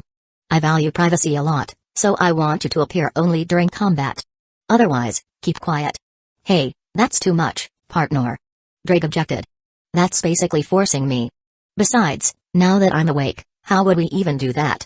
You expect me to just sleep all day until you call me out for a fight? Hearing that, Drake's manifestation quivered. It felt its host was even more peculiar than the last ones, and if it couldn't sleep, what then?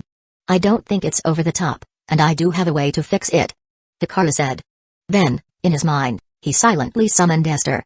A glow like moonlight radiated within the gear's mental space, swiftly condensing into a silver-haired girl in a simple dress, or more precisely, a silver-haired lily. Hikaru, what do you need me for? Said Esther, turning to glance at Drake's form. A big dog? Did you adopt a new pet? Hey, I'm not a dog. I'm a dragon, the legendary strongest one. No ordinary dragon king compares to me, the Red Dragon Emperor. Wait, your power. What is this? Drake boasted, but then sensed an aura rolling off Esther. Within the gear's mental space, it could gauge their relative levels. Instantly, it realized even at its peak, it couldn't match this small silver-haired girl. How was that even possible? In that moment, Drake became depressed. Chapter 39, Balance Breaker Partner, who are you? And is that girl also your sacred gear? Drake's tone was no longer so arrogant. After all, having just awakened only to see this little girl surpass him was a real blow. Knowing too much isn't good for you, Hikaru replied. Then he reached out to pat Estate's head and asked softly, is there a way to make it appear only when I'm in battle? At his words, Estate sized up Drake's consciousness for a moment, then nodded. Yes. As long as you store it in the astral spirit world, it can't get out on its own. Its awareness can't break through 2 dimensions. Even simpler, then. When Hikaru first crossed over, receiving Estate as part of the beginner's package, he also got a small personal storage space taken from the Sairitsukai no Blade Dance setting of the spirit world. It became his private item. Wait a minute. Partner, you're not really gonna lock me in that so-called spirit world, are you? Realizing Hikaru was serious, Drake began to panic. Listen up, the sacred gear's full power can only come forth when the host and the gear's soul are in tune. Doing it your way, you might not even reach Balance Breaker. Drake was trying to leverage its power as a bargaining chip. It itself didn't mind going back to slumber, but being thrown into some other dimension right after reawakening? What was that about? Balance Breaker? You think that's difficult for me? Hikaru gave a faint smile. Once he entered the gear's inner space, Hikaru had already figured out the rules for triggering Balance Breaker. Allegedly, it required a major mental shift or intense emotional surge, sadness, joy, excitement, sorrow, fear, etc. But that wasn't the only route. Hikaru's will and conviction were far firmer than most. Like the sun always there, whether you feel it or not. As a result, from the moment he got his hands on the gear, he could already push it to Balance Breaker. Back in reality, the emerald jewel on the gauntlet gave off a dazzling glow. Crimson flames engulfed Hikaru's body while azure energy crackled like lightning around him. A fiery red armor materialized wave-like and wrapped around his body. In the blink of an eye, Hikaru was encased in crimson armor, now standing over 2 meters tall, with a red metal dragon's tail extending from his spine. The aura billowed like magma, blowing away the nearby junk. Surging power flooded Hikaru's entire being. In this state, his strength rivaled that of devil kings from the underworld. He might still be below someone like Surge's, a transcendent, but at least he could measure up to Seraphal's level. Unlike learned skills, a sacred gear doesn't require painstaking practice. Its own nature is already max level. The difference is how much a user can draw out. Like a handgun, no matter who wields it, the bullet's firepower doesn't change assuming you can shoot accurately. Of course, merely matching a demon king wouldn't satisfy Hikaru. He knew the boosted gear had another domain beyond Balance Breaker, the scale mail of domination, Baryon mode or Juggernaut Drive, or commonly referred to as the Dragon Faction's Juggernaut Drive. Up to now, no Red Dragon Emperor host had managed it fully. While some forcibly tried, they ultimately died. 2 main reasons. 1. Past hosts couldn't endure all of Drake's power, using Juggernaut Drive caused their bodies to collapse. 2.